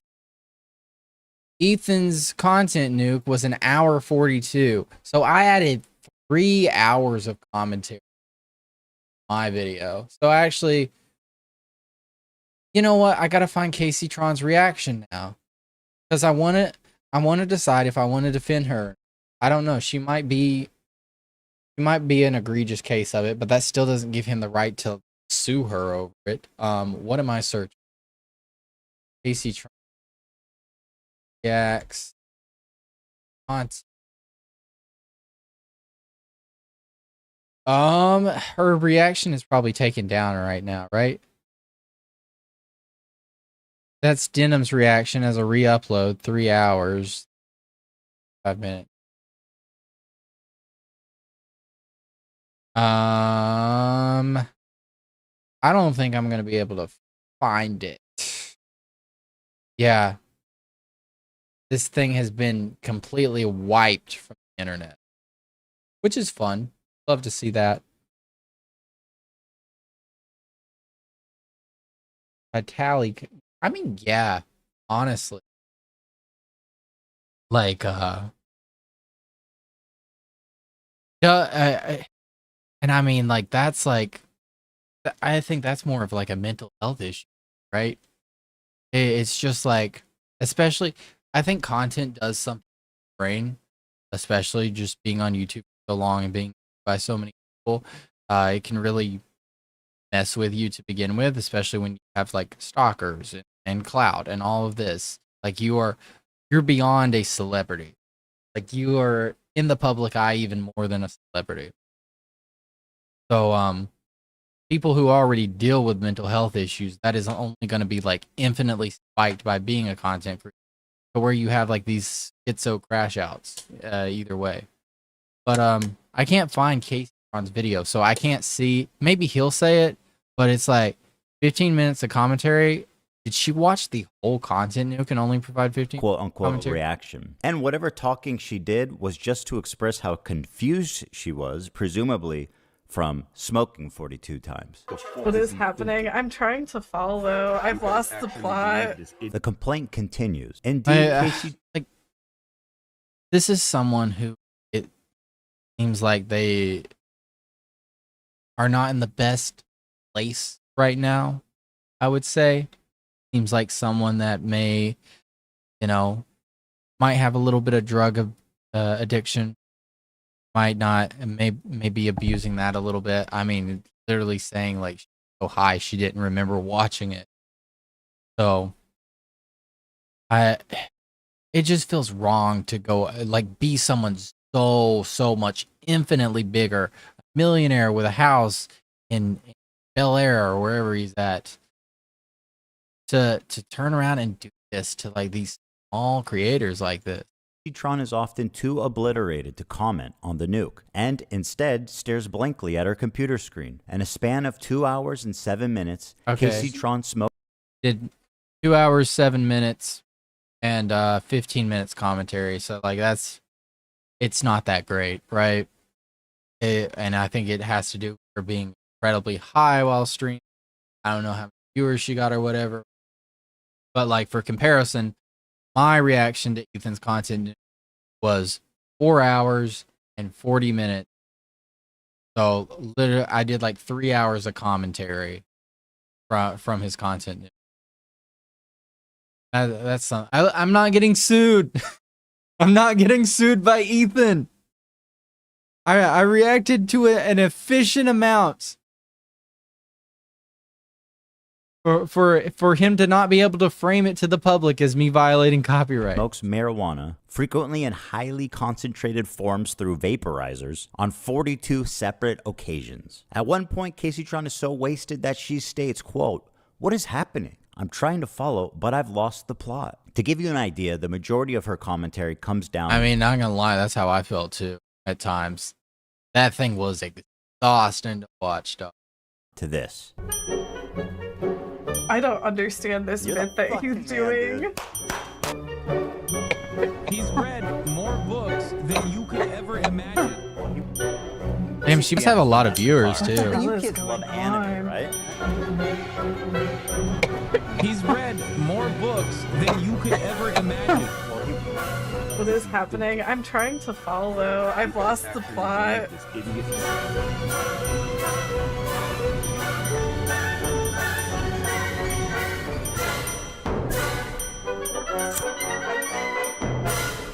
They do musicals. They're very musical people. I know. Are you being serious? Dog, what do you look? You think I made this? This isn't a music video, Hassan. Okay, As anyway, dumb as all that is, on this to the is next part one, that please. Really got her sued. A lot of people On to the have been next wanting one, to please. watch this without necessarily supporting Ethan Klein. Without necessarily supporting Ethan Klein. So we're gonna watch it. What the fuck is going on here? Stating outright that her intention of doing this is so that people who don't want to support me can watch it through come her. on, I like to see it. How many does she have her viewer count on the screen anywhere? Got 3,000 subs. I mean, I feel like what, maybe like max like 20K people were watching her. Like once again, going back to the damages part of the lawsuit. By the way, when you do these lawsuits, you have to prove damages, which he can, but it's not that much. Let's consider 20,000 people instead of watching Tron, as if they may have not already watched content nuke on their own, by the way, before they watched it with Tron.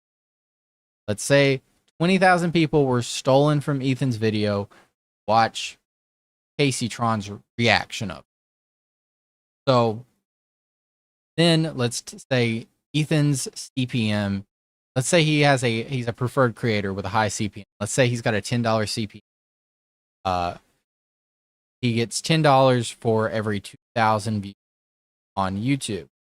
So, or excuse me, is it every 1,000 views? Every 1,000 views. It's the average CPM for every 1,000 views.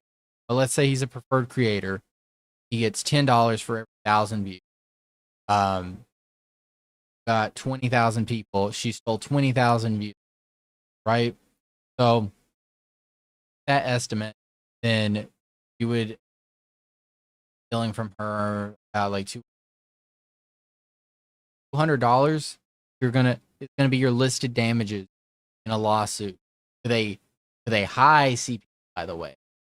You're gonna claim Casey Tron did $200 worth of damages, and you as a millionaire with a mansion and a studio in Bel Air or Beverly Hills or wherever you're at, go after someone who has a drug addiction or is abusing drugs so that you can claim $200 in damages.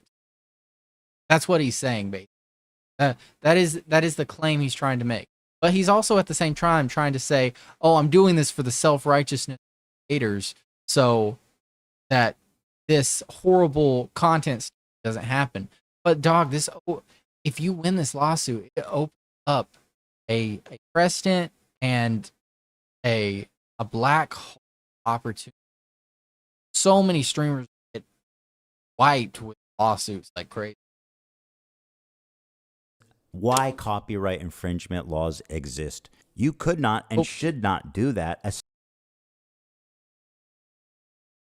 But I was also gonna say he'd been streaming for, I guess, like over almost 2 hours now, by the way. And we're only 12 minutes into this. So let's go. Ethan Klein cannot sue me again. You've avoided Ethan Klein's lawsuits by being an incredible yapper. Especially if your commentary consists of you taking bong loads. At least try to engage with the content. Whoa, what was that? Oh, sorry. That was a flying star. It almost got me. You know her and you love her, guys. Frogan. Reaction by exiting. Here she is getting up to leave the video running as she steps out of the room. Is that transformative? I guess the judge will decide. She said, quote, "It's time to watch the new nuke ethically. Hell yeah." Huh. Very smart to say on camera, by the way. She said, quote, "Thank you guys so much. I do appreciate everyone's support. And thank you for watching it with me." Well, you are so welcome, and I'm so glad that you were able to enjoy that day. Her commentary is so non-existent that even her own... I'm gonna be honest. The way Frogan can rage at things, I doubt that you're gonna try to claim right now that she didn't do enough commentary. Like, I've seen Frogans talk about stuff. She goes on and on and on. There's no way you're gonna try to claim that right now. Own fans begin to call her out. I don't have anything to say, dude, because he's cycling the same fucking points over and over again. What more? I mean, I will say, like, there are points where I got 3 hours of commentary out of my content in this video, but besides that, quite literally, there are points where there is nothing to say. Like, you're like, why is this in here? This is so stupid. Can we go on to the next thing, please? Or what more commentary do you need on him repeating the same fucking points for the whole first hour and 1 minute and 32 seconds? It's been the same shit over and over again. This video could have been condensed into 20 fucking minutes. Like, what commentary do you want me to add by, like, oh, this guy's a fucking idiot, he's mentally ill, and he's having a mental breakdown and uploaded it to fucking YouTube? Are you gonna make at least one good point? What do you want me to make a point on? Oh, I forgot. She also said, "Can I use the bathroom, please? I'll leave it playing." You may use the bathroom, Frogan, although I don't advise it. Can I use the bathroom, please? Look at that smirk, dog. Look at that smirk. Playing. You may use the bathroom, Frogan, although I don't advise it. I missed it. Hold on. I'll leave it playing. You may use the bathroom, Frogan, although I don't advise it. Look, he's so happy. He's like, I've entrapped you in a petty ass lawsuit. What are you gonna do? What are you gonna do? I got you in a petty little lawsuit. What are you gonna do about it? I'm like, I'm creating a graphic on the side right now, by the way, just for Ethan. Just for Ethan, guys. I'm creating a graphic on the side. Hold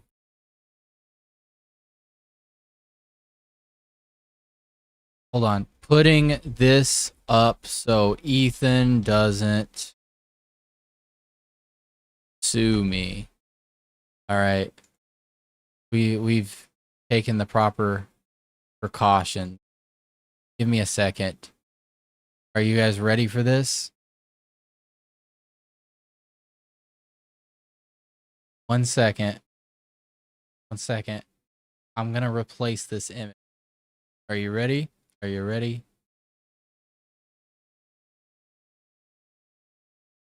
All right, Ethan Klein, you see this. Please, Ethan Klein, do not sue me while I go to piss. Ethan Klein, if you can hear me, do not sue me. I am going to piss right now, and I have put up a clear graphic, so you do not sue me, and I will not be playing your video while I piss. Thank you for this announcement. And I'm sorry, guys. I genuinely have to piss so bad right now. I sucked down 3 cans of Coke. So. I don't want. Here's some no copyright music, so they don't sue me either.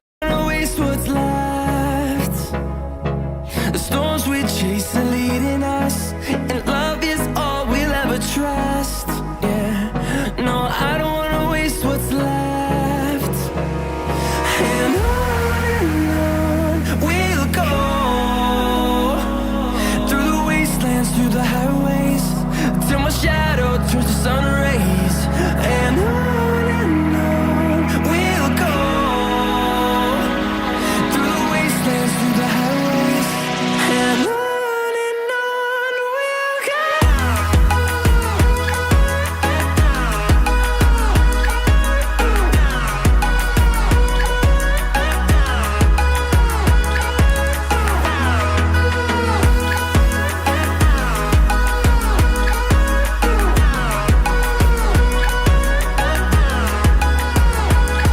Okay, I'm back. Hold on. Here we go. just wanted to make a graphic. Just wanted to let everyone know. Ethan, you can't sue me. Look, I won't get out of frame just in case Ethan might sue me for that. Look, when I got out of my chair and I went and pissed, I put a graphic up so you wouldn't sue.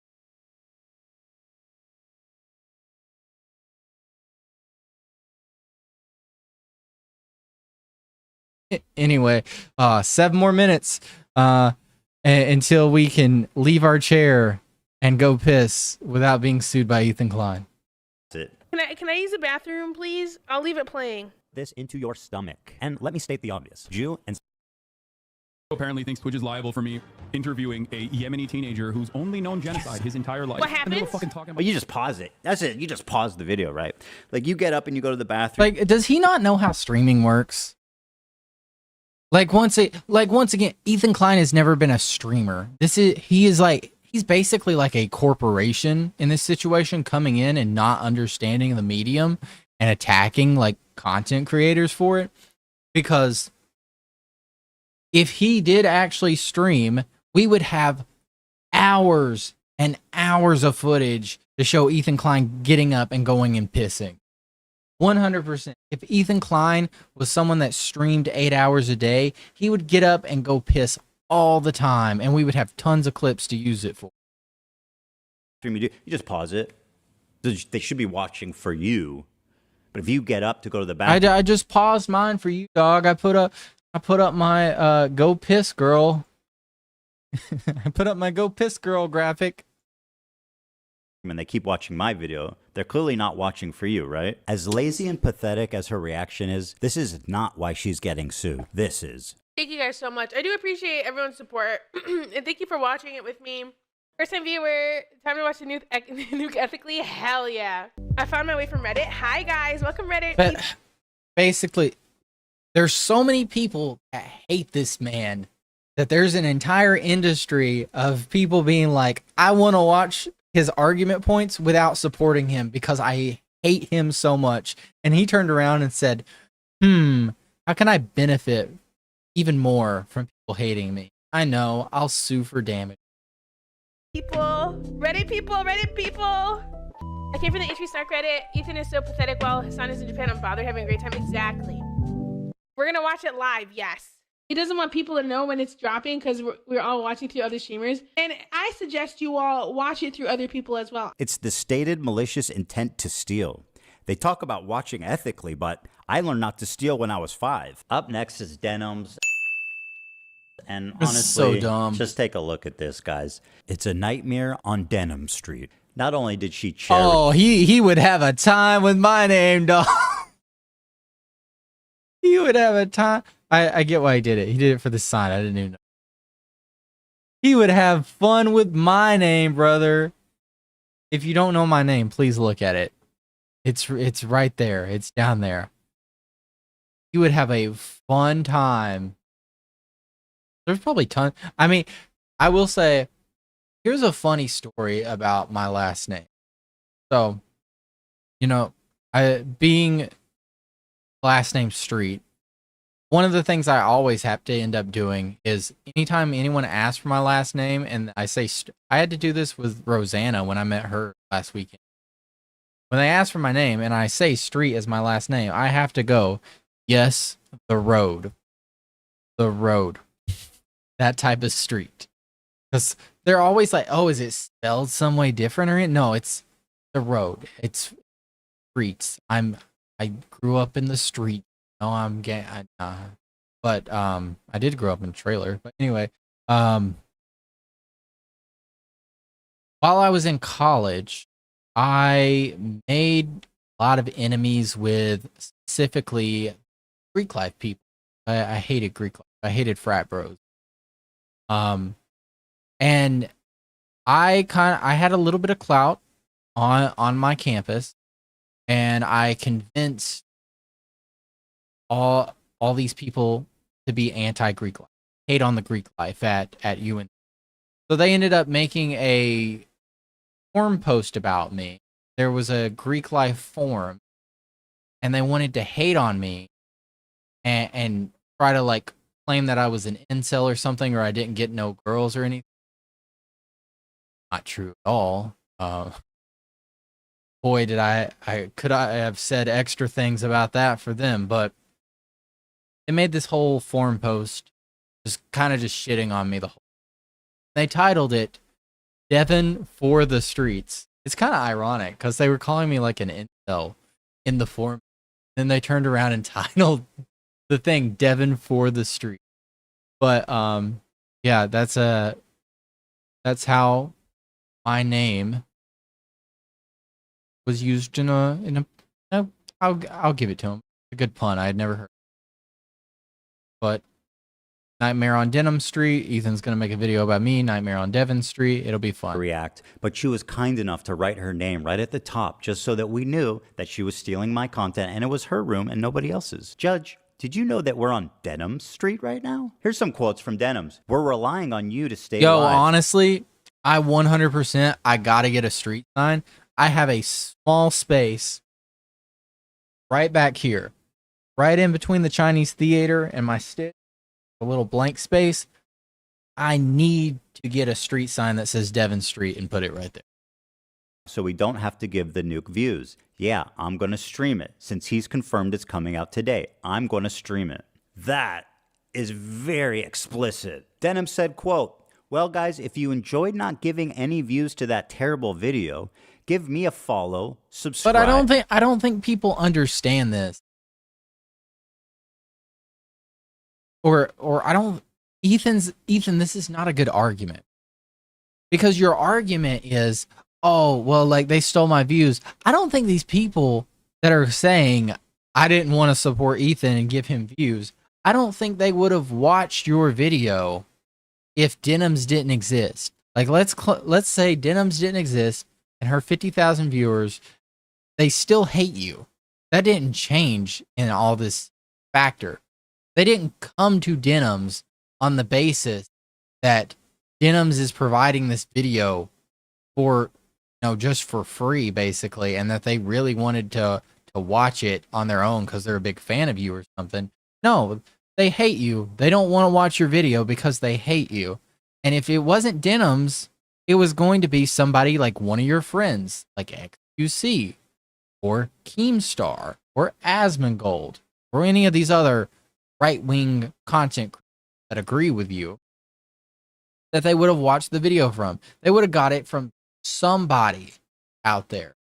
Unless, so this is another hypocritical thing of like, well, why are you not attacking everybody that reacted to the video then, right? He's tried to make his points of, oh, I didn't attack XQC Asmongold because I considered them using it in a good, fair use way.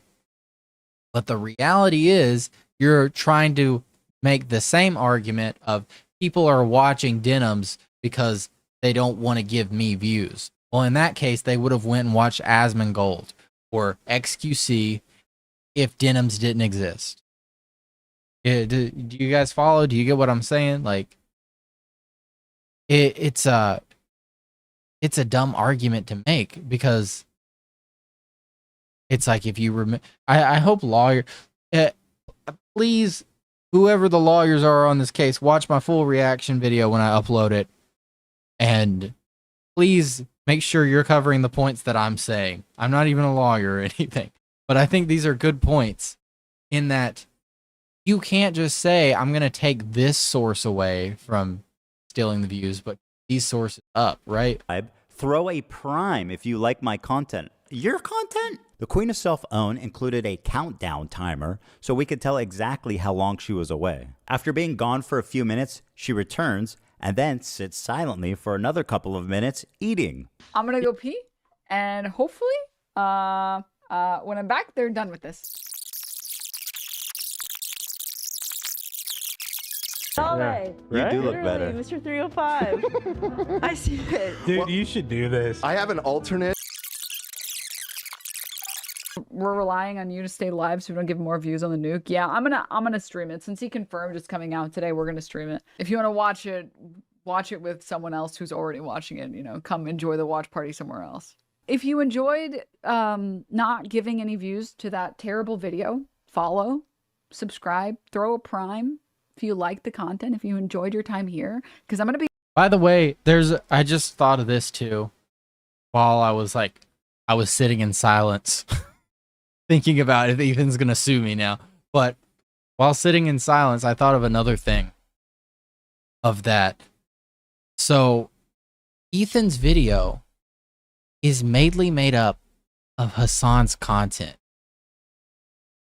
Could you not legally imply that since Hassan gives his permission for his content to be used all the time, that Ethan's content nuke, made up of like 90% of Hassan's content, is technically Passover because it's Creative Commons attribute, right?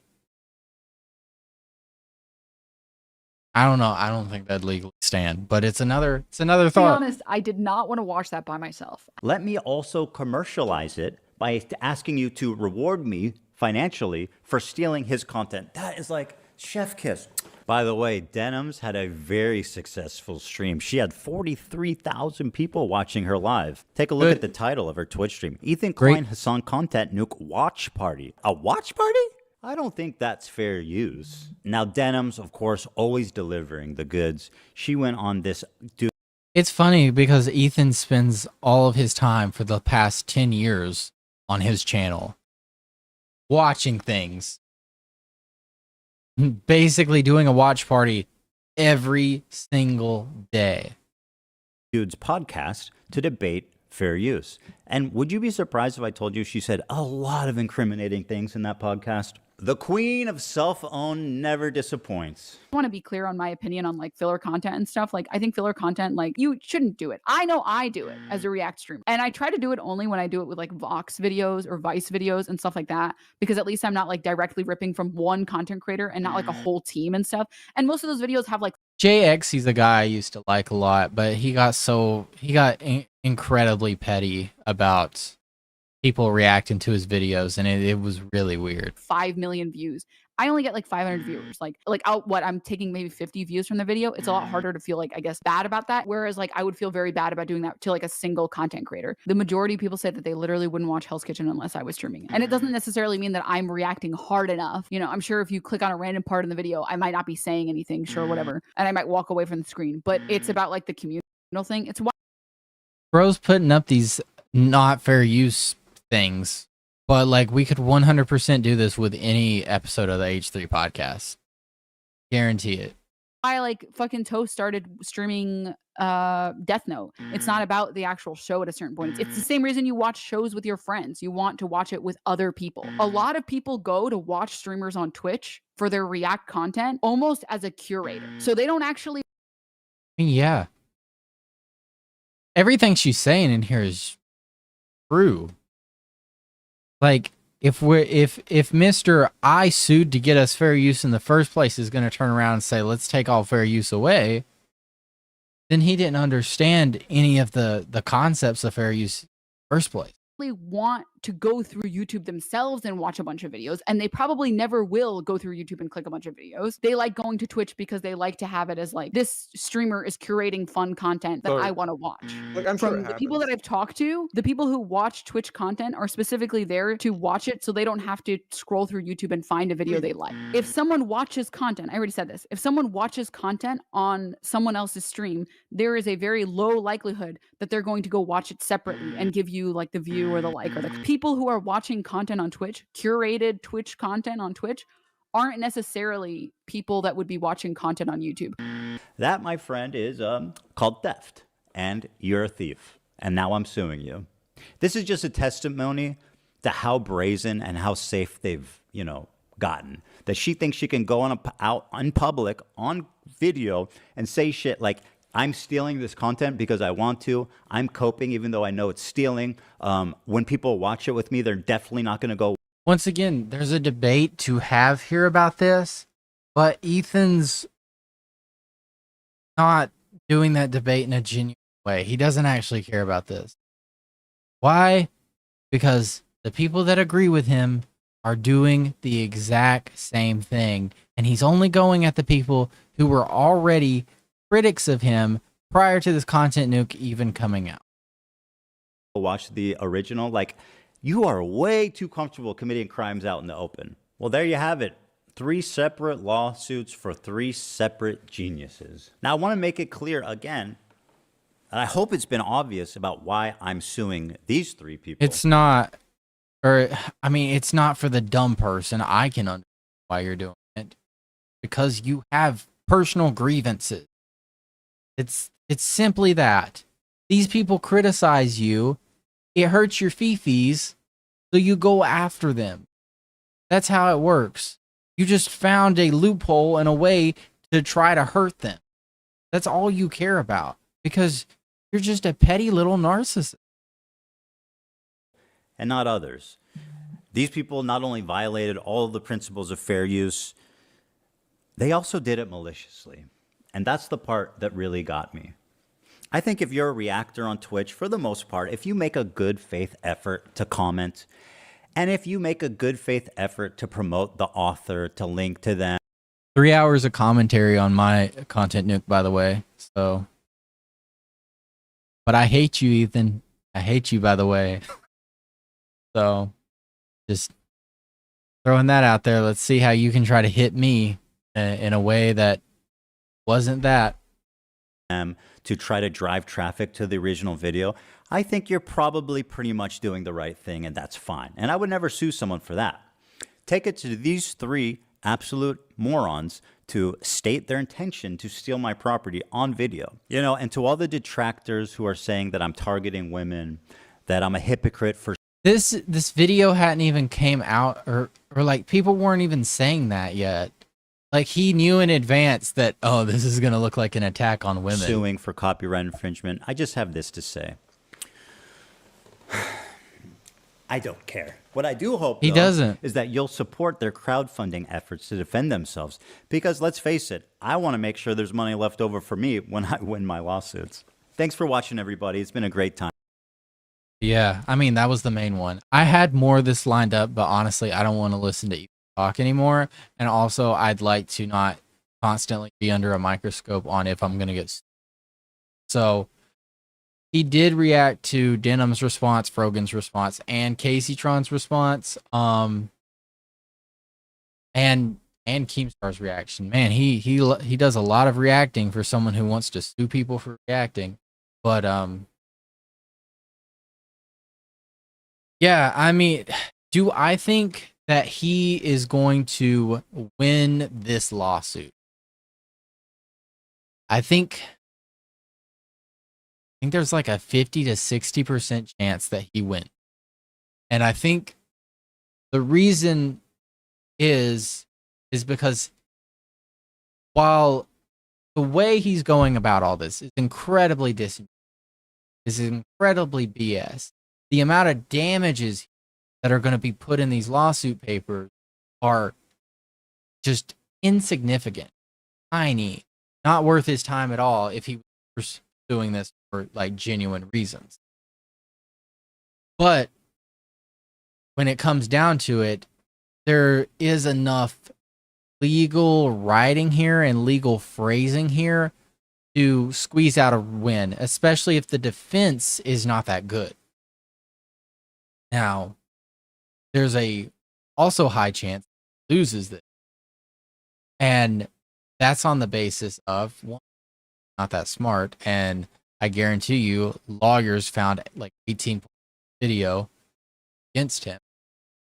One of those being entrapment that he self-admitted to multiple times. But on top of that, like he is the fair use guy, right? Ethan is the one that set the precedent for everyone else for fair use with his lawsuit that happened, a good 8 years ago now. Ethan is the guy that set the precedent for people to do this in the first place. So turning around and being the guy, being the creepy little man-child that he is, to be the one that's now suing for copyright infringement, it's a big strike, and any judge that takes this case is going to have that in mind, is going to know that. And I think they're going to also maybe even play into factor the disingenuous lawsuit. The fact that this is not because he's hurt by this. This is not because he got damaged because of this. Not because the views got stolen or anything. It's that these people criticize him about his opinions on Israel, and he doesn't like that. He feels defensive and that. But yeah, I'm not gonna cover it. There was a lot more videos I had lined up to cover it, but we are going to move on because we've got a couple more things to cover, including Faze Boys versus normal people, as well as we're going to talk about MrBeast's AI thumbnail stealing. So first, how are you going to disrespect your mom like that, dude? Is right now. You're going to disrespect your mom and say that your work is harder? Let's get into a little bit of fun. Volume down on this. Apologize. Also, by the way, I want to bring this up too. This guy is such a scumbag. This dude right here, first off, he's a massive grifter. I don't know if he's even an actual real lawyer or not. Maybe. Let me check. I don't think he's an actual lawyer. Nope, he's just this good. So if you see this dude's videos, Legal Mindset, like the evil version of Legal Eagle, stay away from all of his videos. This dude is a super right-wing grifter, thumb-looking ass dude who has made, let's see how many videos he's made on Ethan Klein so far. 1, 2, 3, 4, 5, 6. 6 of these videos. I guess maybe this one's like 7. I'm not sure. Oh, I haven't been sharing it. Guys, I wish you'd tell me this stuff. Use the chat. Use the chat, guys. Legal Mindset. This dude. So this guy has made 7 videos on the Ethan Klein situation. being like, I'm a lawyer, I can give the action. He's like an evil version of Legal Eagle, but the problem is he's a super right-wing grifter. Like, what does this even mean, dog? Why is my lawyer giving me advice on is Ethan Klein's lawsuit sexist? Are we serious? Are we for reals? And like covering Vitali and all of that. It's I think this guy's clearly a right-wing grifter. Yeah. Got his Disney versus Gina Carano. This dude's definitely I bet he's probably got a Rumble link or something. Does Rumble on top of YouTube. What did I tell you? What did I tell you? I'm good with this. I'm good with this. Knew bro would have a Rumble. Knew it. Yeah. So stay away from this dude. He's not genuine. He's not giving good legal advice. He probably says in his videos, even though I'm a lawyer, not legal advice, right? So this guy's just BS. He's doing it for clout. Who knows if he's even a lawyer? But Jason, what are you doing? Tattoo stencils and neck beard? What is this? But anyway, I am finally free to piss without Ethan Klein suing me. And we're also going to watch 9 to 5 workers versus streamers debate. What is harder? So let's go ahead and check that out. It's so rude. All right, can I talk? Hairspray. Listen, so your whole So thing. it's dangerous. Listen, Your job is chill. You would have to actually have to go to work.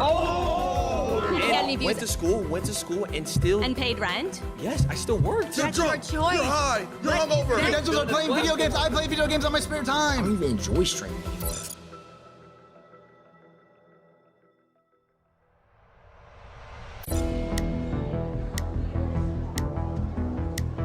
What's up? How's it going? Same old different day. Okay, all right. So my argument here is that streaming and social media creation is harder than a 9 to 5. Facts. Nah, it's not facts, bro. 9 to 5 is way harder, homie. Why do you say that? Because you gotta get up every motherfucking day, go to the motherfucking bullshit job, and slave for fucking pennies. See, that's the thing is you're right. You get up every day, you go through the motions. You don't have to get a good night's sleep. You don't have to be focused. You don't have to be locked in. You wake up. You go, you flip some patties, maybe you sign a few envelopes, answer a few phone calls.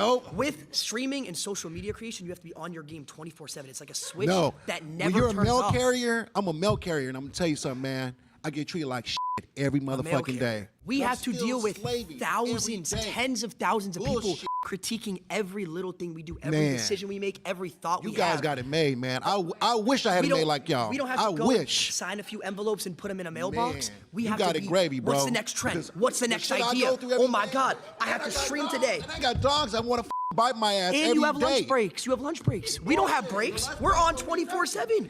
You got high energy 24/7. I wish I could be at home like you and get back and get paid big money. We're not even at home. We're walking around. We're walking around doing things, going to parties, doing all this stuff. I got to slave just for not even $100,000 a year. I got to work double overtime.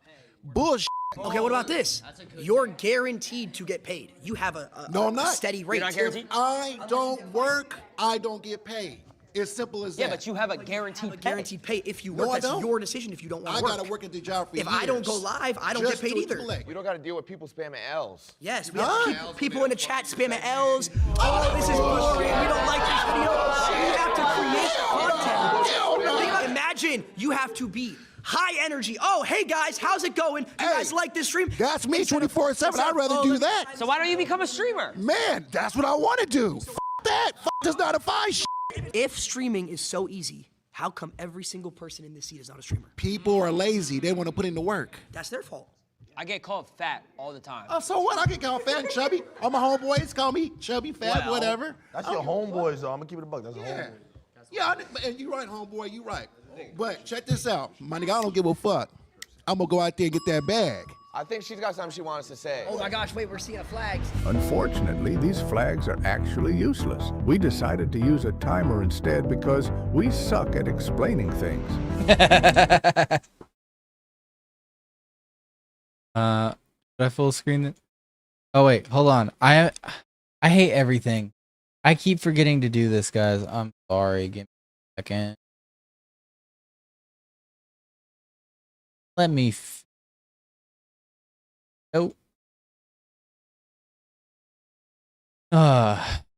Should I full screen this? Watch it. What do you guys think?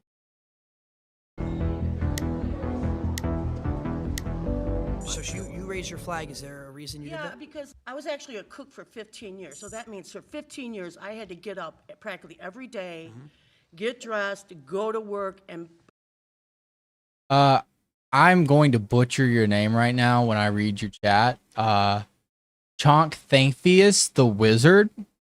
Great video. I'm gonna sub. I will say though, in a civil case, entrapment isn't a thing. That's reserved.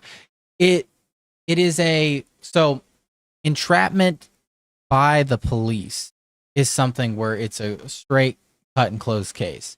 But entrapment can exist in any situation because it's intention to cause someone to commit a crime. For example, you cannot like set up a booby trap in your house, right? You can't like place a car or place a bag into your car and hope someone can steal it and you're waiting around to like shoot them or something, or waiting inside that house so when they break in the booby trap goes off or something, because you can't claim like self-defense for that anymore. Lose your right to self-defense. Something like that happens. So well, it's not a situation where it's a cut and close case because you do entrapment, but it does have negative effects on it. And just by admitting that, your amount that you might win in a case can get thrown out the window. It's the same. So I'm going through a lawsuit right now. I got attacked by a German Shepherd. Took a big chunk of my leg off. And, you know, I did not want that German Shepherd to attack me. No, I did not intend for that German Shepherd to attack me. And it just came out and came at me. But if I was walking by and that German Shepherd was guard and I saw it, I was like, let me hop the fence, let it go attack me. Then, you know, that is an example of entrapment. You're like teasing the dog into fighting you. And I might still get money from that lawsuit in that situation where the dog attacks me. The dog's supposed to be trained to not do that. That's a liability. But I might get a lot less on the basis of my intentions or specifically allow that dog at that crime, if that makes sense.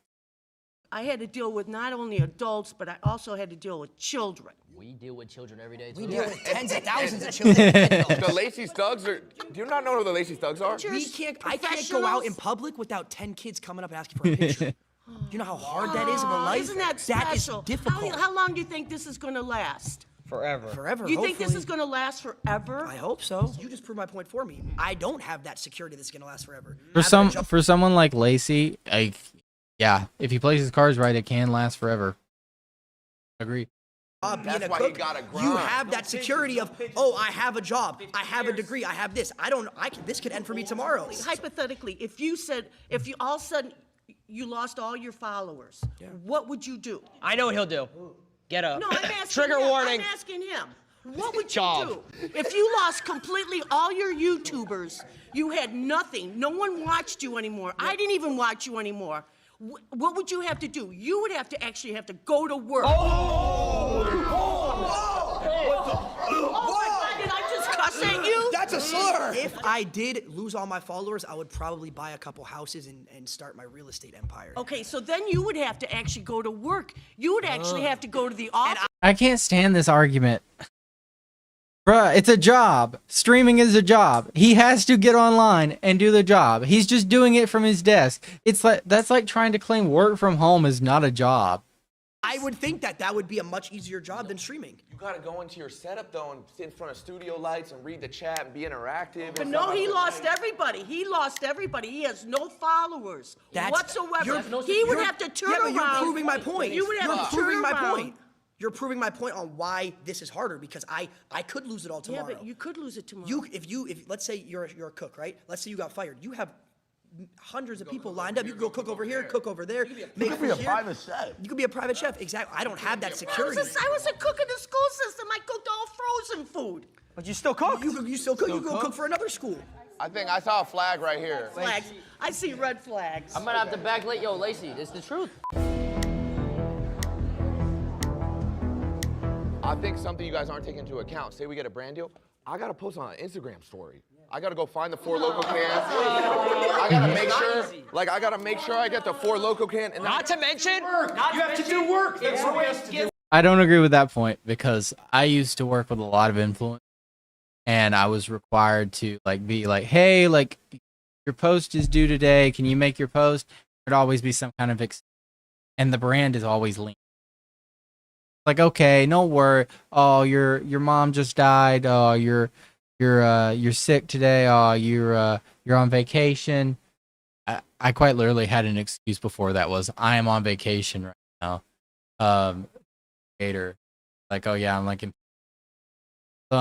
It's quite literally you're just like, oh okay, post it when you can. That's how every brand is. There's no pressure there. Yeah, it ruins our Twitter impressions too. I gotta tag them. And then that goes into falling off. My name is Rhonda. I'm a registered nurse from the South. Nice to meet you. From Pine, Arkansas.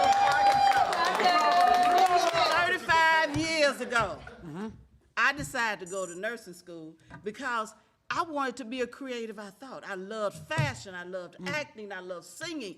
But in the South, whole lot of racism. Back in the 60s and the 50s, people didn't give a rat's ass if you created something, and they wouldn't support your business.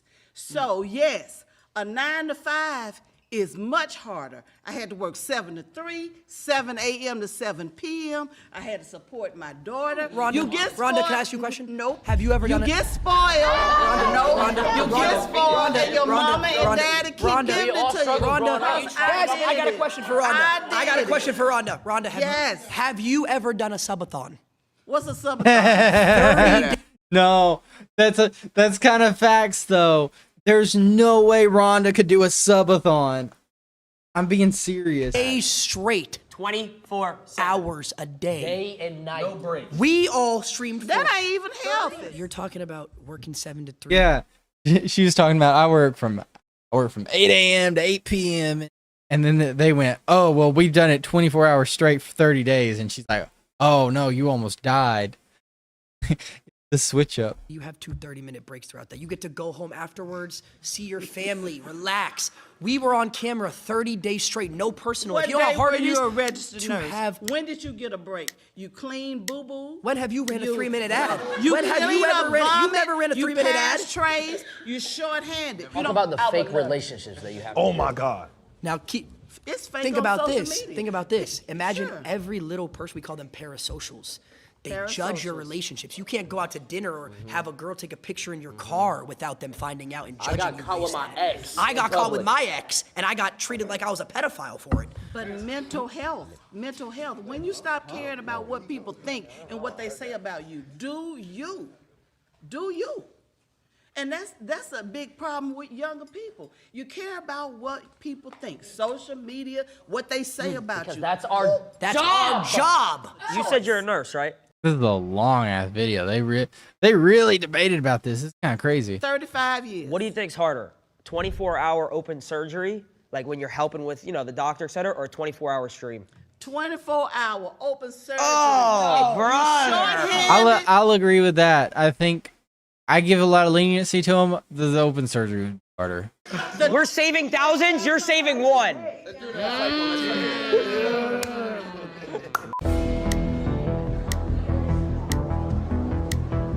So you said 30-day subathon, right? Yep. My argument is that none of you guys actually did any of the work during that, and it was all your filmers, your editors, your producers. All these people back here are the ones doing the work. You guys just show up and have fun. They didn't do anything. It's a group project. No, because here's the thing. that's bad takes. That's bad takes. That's bad takes. That's bad takes. Go. They wouldn't have any work if it wasn't for us, though. What is this? I would even go as far to say as every person in this room, we keep them employed as well. Because here's the thing, we get sponsors from these companies that have 9-to-5s, right? These companies, hold on. These companies are not viable without influencers to push the brand and keep them in business. Have you ever worked a real job? That's not true. That's not true. There's so many other channels of marketing outside of influencer marketing. Come on. No. So how would you See, know? I have worked a real job. What was your real job? I worked 8 months. I worked a double. I worked Walmart and Panera at the same time for a year. Why is she laughing? Bro, she's making me mad. I actually feel like they're wrong. They are kind of like, I don't know. I feel like they could have made better arguments, and like when they're actually being legit, they're not taking them serious. It's weird. All right, let's go, Ron. Let's go. Hi, I'm Chris. All right, Chris. Why do you think a 9-to-5 job is not harder than what you do? Well, you're guaranteed to pay. Guaranteed to pay. Yeah. And that makes it harder? Yeah. No, it makes it easier for you Makes guys. it easier because we have... I will I will be contrary to that in that. So, let's say you were streaming and you made your normal pay for 1 hour and then you didn't get paid at all for the next 7 hours or something weird. Let's say your Wi-Fi went down 1 hour into stream. You still made more money than that 9-to-5 worker that worked the 8 hours because your hourly rate is infinitely higher, right? have a guaranteed pay. 100%. Talk about raises. Makes it easier for 9-to-5 people to have a job because their pay is guaranteed. When you go to work every day, everyone's so you're like... basing the ease of a job just on somebody getting paid regularly? Is that what you... Well, let's just say that comes to perspective. If you say someone who works food, if you're someone who works a doctor, it's obviously different. But if you're talking abroad, 9-to-5, someone who doesn't need a degree, yeah, it's way easier than being a streamer. How so? Well, it's because you're guaranteed and you don't need any crazy knowledge. You don't need to go to school for most jobs, like certain things like a 9-to-5. If you wanted to go work at Foot Locker, I could go to Foot Locker, apply, and then next thing you know, I'm selling shoes for pay every single hour. So, got him there. According to you, a job is easier or harder based on the guaranteed pay. That's one aspect of it. That's part of it, yeah. A job like Panera or wherever Lacey is easier than a streamer, yes, because a streamer you have to come up with ideas. You have to stay. It depends. Let's rephrase this. Let's say, is it harder for like the effort of work, right? Because then we're getting into like a debate on like mental versus like physical, all that. But along with all of that, when like let's take a job where it's not guaranteed pay, but it's not high pay, like Uber. Okay, let's do Uber Eats versus like a server at a restaurant. I would argue the Uber Eats driver's pay is not guaranteed. Be sitting, waiting a long time, waiting on an order, never get one. But then the waiter is guaranteed pay, getting it all the time. But also the waiter's job is definitely harder, like constantly bringing food out, constantly going here, there, here, right? But then on top of all of that, the Uber driver, they are actually working, a lot of their times just chilling in the car, driving, listening to their music, having a good time and all that. So even like on a pay like I don't think the guaranteed pay should be an argument. It's a risk factor, 100%, and it sucks if you don't actually get any pay in that guaranteed time, but that's not true. Every time any of these guys have streamed, they're guaranteed pay every hour they stream, right? So I would say theirs is guaranteed pay because, by the way, the banks would not give them loans if they do. financing if they didn't show somewhat of proof that showed, hey, I make at least this amount, right? So that's another thing. I don't think it's not a good argument. Irrelevant. Oh, we're talking about ideas now. Okay, Yeah, we're what do you- talking about pay. Okay, so what do you want to that's start with one though? way that But it it's doesn't easier. make. But Well, you're not you even. started with You're not pay. even. You keep switching it. So why Oh, don't I'm you not answer my switching question? anything. You know, you 100% are. Yeah. So how is it harder if you're guaranteed to pay? I worked for 4 years of streaming. I didn't make $1. Well, what's your definition of hard? That's the thing. It's like what Stuff is that difficult. you need creativity. You need to Okay. get out of your circle, comfort Sure. zone. Yeah. You need to be able to actually make people believe what you believe in the sense of like, oh, this is good content. Do you watch any TV shows? I watch YouTube. Okay, you watch so YouTube. much YouTube. So it's the same thing. So the people that Absolutely, you're yeah. entertained by are the people like us, just for a different audience. That's true. But you're talking about entertainment as a job. It's kind of the same exact argument as you know, professional sports player versus doctor or teacher or something. They're like, oh, why does that person get more pay? Well, they're entertaining. That's where the money's flowing, right? The NBA, every team is valued in the billions for a reason. So, oh, thank you so much, Fortnite Pro Videos, for the $1.99 heart. We could talk about entertainment. This is entertainment, as a job. but this yeah, is entertainment. entertainment But as my a question job to you doesn't have is any why? guarantees. Absolutely. So do you truthfully, you could sit here and think that working at like a Foot Locker or something like that, I'm just using that because that's the best Sure. example, Yeah, yeah. is harder than a streamer? It depends on what you are saying the word hard means to you. Because In the there's sense of hard everyday physically, activity. Because there's some hard- people around here said, oh, I got to wake up at 7 a.m., 8 a.m. Oh, Yeah. okay, we have to do the same thing. Sure. Some people do that. And you deal with yourself. No, we deal with millions when of people. you're creating that content. If it's IRA, here's the thing. I would 100% argue I would die on a sword against any other job. Well, not any job, but a majority of jobs that IRL streaming is way, way, way, way harder than any 9 to 5. Especially when you're dealing with forming you, especially IRL streaming is just like, it's so many things. Like you gotta, like you're in danger basically all the time, especially female IRL streamer. That I would not do that. I'm being honest. If I was a female streamer, I would not do IRL.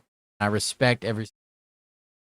And you have your phone. Okay. You're dealing with you and yourself in that phone. Okay, so what happens? You're not dealing with Not true. coworkers and you're not That's not dealing true at with- all. I have an Okay. editor that I pay who relies on me. If I stop doing Which any is type later. of content, he loses So when a job. you go to your job, when you go to work, rather than punching a card, you pick up your phone or you turn on a camera. Okay, so when you punch the card, let's say, who's above you? Your boss, right? What happens if he just takes the business and he says, oh, we're not doing it anymore? You lose your job. If the work is picking up a phone or turning on a camera as opposed to going in with a bunch of people and having to multitask tasks you have to do throughout your shift and deal with your Tasks you gotta do coworkers throughout and the stream. interpersonal thing. Tell me how much you do of that stuff while you are actually doing your job for however many number Okay, of hours perfectly. that you are talking and typing and shitting. I don't get and his eating and argument all here. That stuff that everybody's watching you do. Go ahead. No, but there's actually a mental aspect. I understand that, yeah. No. Let me hear Yeah, me out. go ahead. Camaraderie. Like you have like a group of people, like friendships, relationships, which is the most Sure. important thing in life. So do you build that with your coworkers and stuff like that? Sorry, bye. Seeing a lot of Okay. You know, we've watched enough of that, to be honest with you. That was just a little fun break. Before I have to get mad again. So we got mad at Ethan first. Now we got to get mad at MrBeast 6,000. Is it 1,000 or 3,000?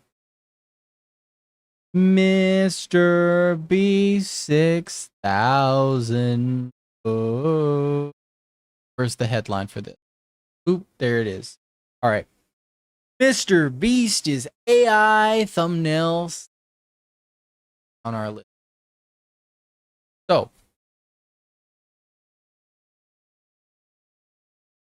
hair and everything. So, MrBeast, largest YouTuber on the platform, recently came out and announced a tool that has caused the biggest controversy possible, has caused absolute chaos between many, many YouTubers, big YouTubers, calling him out, saying that he's awful for this. So what could Jimmy possibly do? Well, what he's doing is basically theft, basically stealing, and forcing content creators to build this tool for him with their content against his will. Because that's what we're talking about today. MrBeast is AI thumbnail stealer. But first, actually, before we get into that, it is quite literally so hard to escape Mr. And I was going to be talking about his AI thumbnail stealer, but in the middle of doing that, I got an ad for Lowe's where it's discover MrBeast's top picks from Lowe's. Why is there a Lowe's MrBeast collab? Who is this for? Like, genuinely, consider the average MrBeast fan for a second, and now think about who shops at Lowe's. Do you think 9-year-olds that beg for money in YouTube comments are shopping at Lowe's? Come on. But anyways, MrBeast did make an announcement. So let me find that video. Here it is. Let me close all these. Boop, boop, boop. MrBeast took down the original video, so we're going to watch it from here. But MrBeast, do we have the quality all the way up? Yes, so. This is MrBeast talking about his new tool from ViewStats. There's a new way to make professional-looking viral thumbnails. Why is it lagging like that? There's a new way to make professional-looking viral thumbnails with zero Photoshop experience. And the best part is, this new method works in every niche. Whether you do gaming, cooking, beauty, this works for all of them. From creating custom results from any channel to literally being able to put your face on a thumbnail, it literally feels like cheating. And that's the biggest problem right there. Oh, if you have to say, it feels like cheating. Wonder why. Wonder. Let's think about this. Let's say there's this thumbnail right here. This is a thumbnail that probably had maybe even thousands of dollars put into it to create it. And then we've got, what should we call it? We got David here. David wants to be a big YouTuber, just like MrBeast. So David takes his face and he drops it right on to MrBeast's face. And boom. David has now somehow gotten a $1,000 thumbnail. Magically. How did he do this? How did he do? First off, by the way, before we even get into this, this is through AI. But there's a way to do this without AI that is also considered stealing. Like, this is just straight up, this is theft. This is, like, think about it.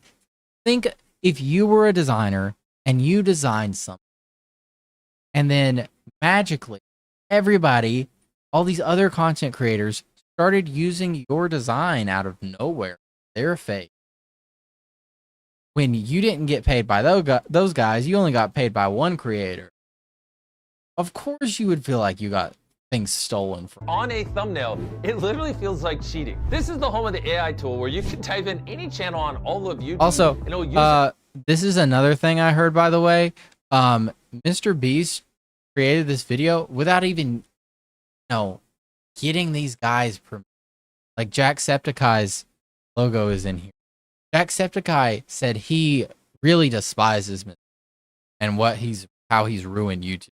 And he's literally in this trailer for product to steal people's stuff. YouTube, and it'll use it as inspiration for the thumbnail it's generating. So for example, let's say you're MrBeast. You would just type in MrBeast here. Now it's gonna look at all my recent videos and get inspiration from them. And for the prompt, I'm gonna type in stranded on a volcano. And there you go, we now have a thumbnail.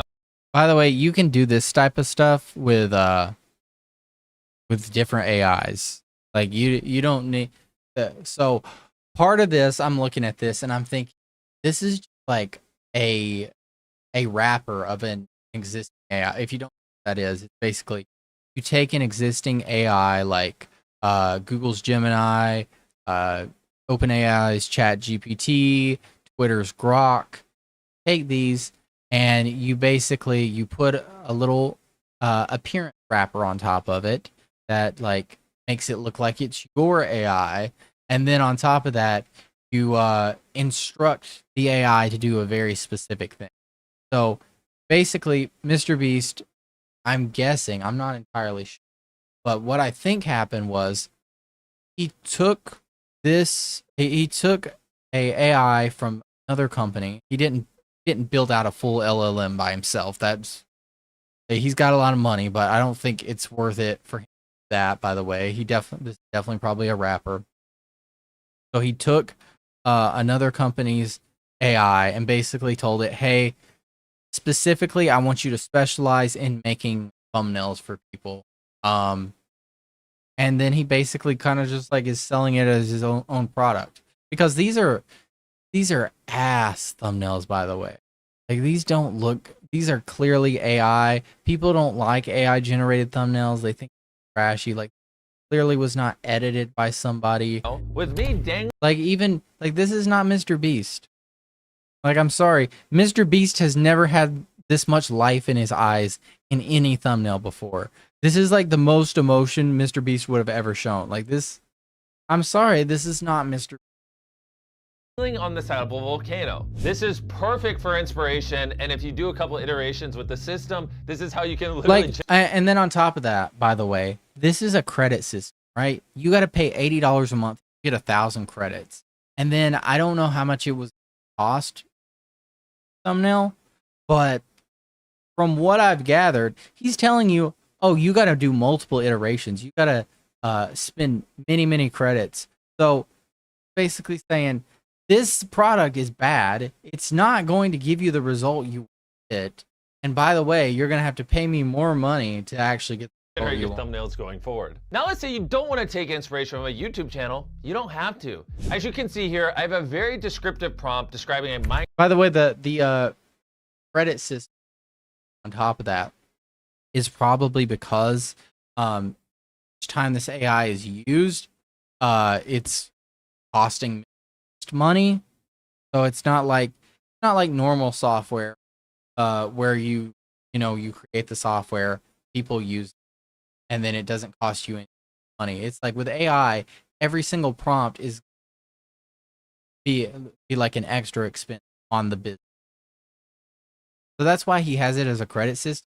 So you can't use it unlimited times, and if you need to use it more, he can charging you without racking up. Minecraft block that is glowing rainbow colors and vibrant Minecraft grass with trees in the background with no YouTube inspiration. So now let's hit generate, and I think you're gonna be impressed with what this comes up with. I have not altered this in any way.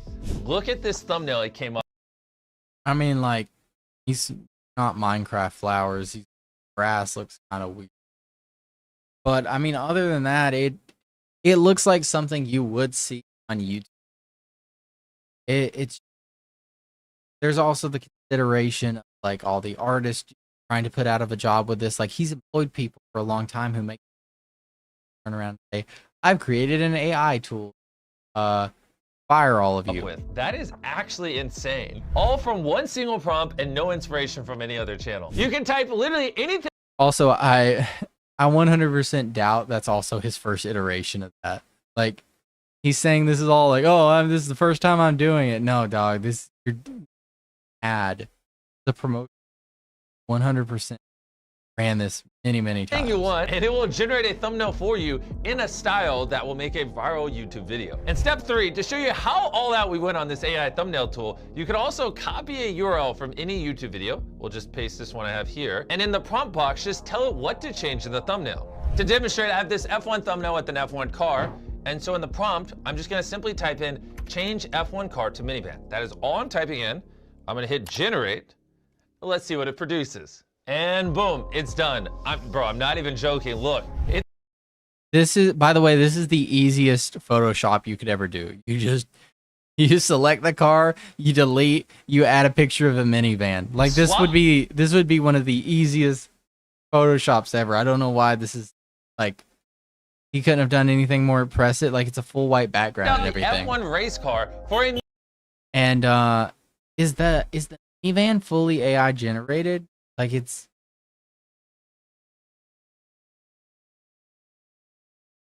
throwing me off a little bit. I don't know. I mean, I think it. I don't know. I guess it's fully AI generated, but there's an argument here. If this minivan matches any minivan out there, then there's a chance they also just edited this and didn't even AI. Minivan. That was it. I just typed in a prompt and it swapped it. This is crazy. If you really like the thumbnail you're generating, but not the face on it, don't worry. We have this face swap tool that you can click, upload a face you do like, and it will instantly swap it onto the thumbnail. To show you how simple this is, I'm gonna take a photo of my face. Okay. I'm now gonna hit face swap and take the thumbnail from this to this automatically. That's just stealing, though.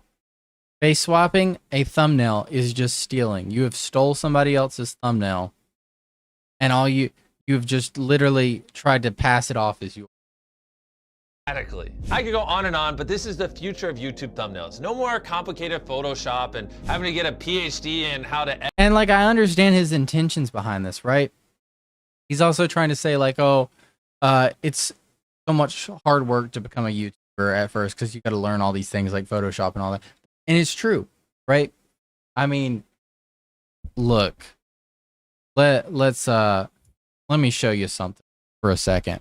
Let me show you my YouTube. The first ever thumbnails on my channel. All right, so let's sort by oldest. Look at these. Honestly, actually, these aren't that bad. I was gonna be like, look how terrible these are, but like, these like, it was a big learning curve. Like, look, I can pick out things that are bad about. I mean, this video right here, 8 years ago.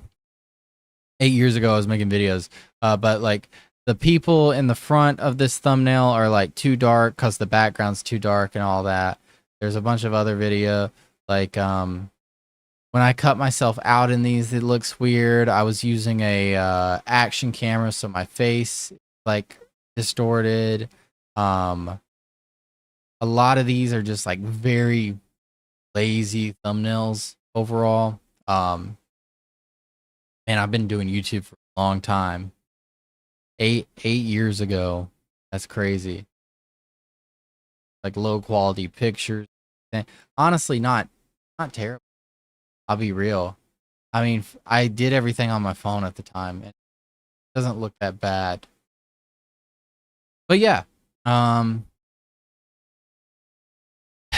it was like, it was a learning curve. I had to learn it. But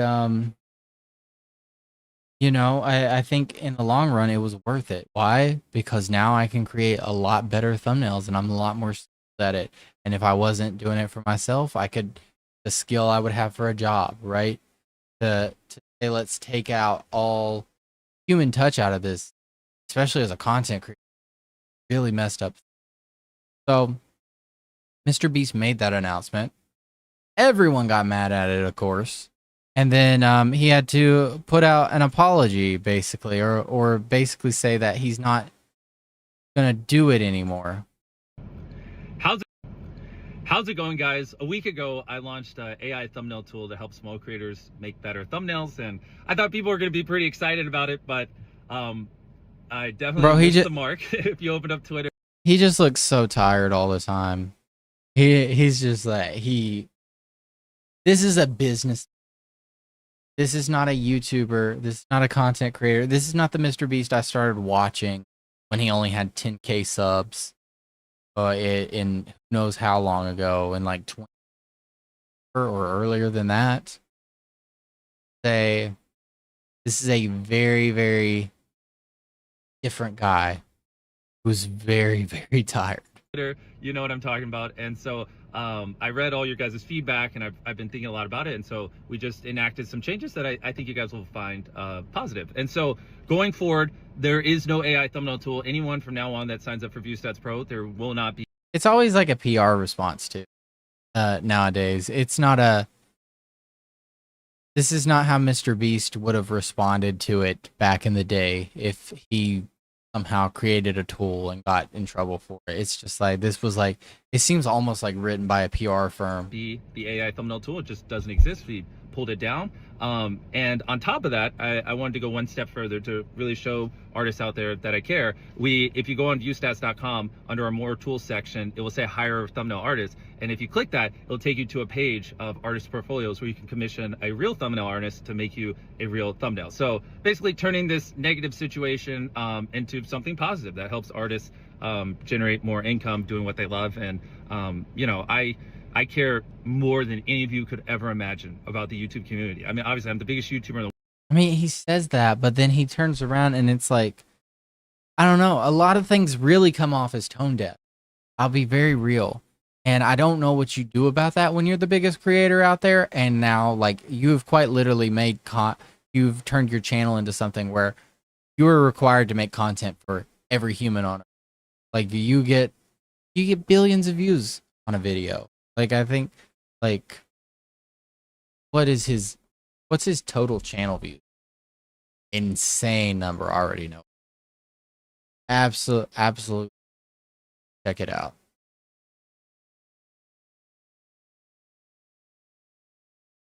Um, 88 billion views for MrBeast. So, you know, it's like when you have like every single human on Earth has watched, I guess, like, what, 10 of your videos, right? Think about that. Every human on Earth watching 10 of your YouTube videos. That's insane. So it's like, what do you really do? Like, how there's no way to pull yourself back from being the YouTuber you used to be, like the guy I used to. That was a bit more, or a bit less family friendly, a bit more real and authentic. And it's just like, it seems MrBeast is a corporation. And I might make a video on this, but MrBeast is not a guy who runs a YouTube. MrBeast is a corporation, which I believe is called MrBeast LLC, not wrong, who hires thousands of people, works with many companies out there, and is a business. Is not a person. Makes you. So it's just really hard. Really hard to see, like, these try to be like connected with the creator community in the world, and I don't take that responsibility lightly. And so, you know, it deeply makes me sad when I do something that you know, people in the community are upset by. And obviously with ViewStats, my goal here is to build tools to help creators, and if creators don't want the tools, no worries. Like and by the way, ViewStats as a whole is a pretty good tool. I won't, like, bro. Also, by the way, this is the thing MrBeast does all the time. He says stuff in a very passive aggressive way. He's like, fine, if I just tried to make a tool that helped creators, but if the creators don't want the tools, I mean, that's on them. Bro, you don't understand what you did. You made a tool that took creators out of the process. That's the whole point behind this. It's not that big of a deal. So if you're an artist, go over to ViewStats, you know, make some extra money. And I also want to put out there that I guarantee you, I have spent more money on thumbnail artists than any other YouTuber in the world. I mean, we know it, but like, that's another thing that comes off as like, I am a business, I am a corporation.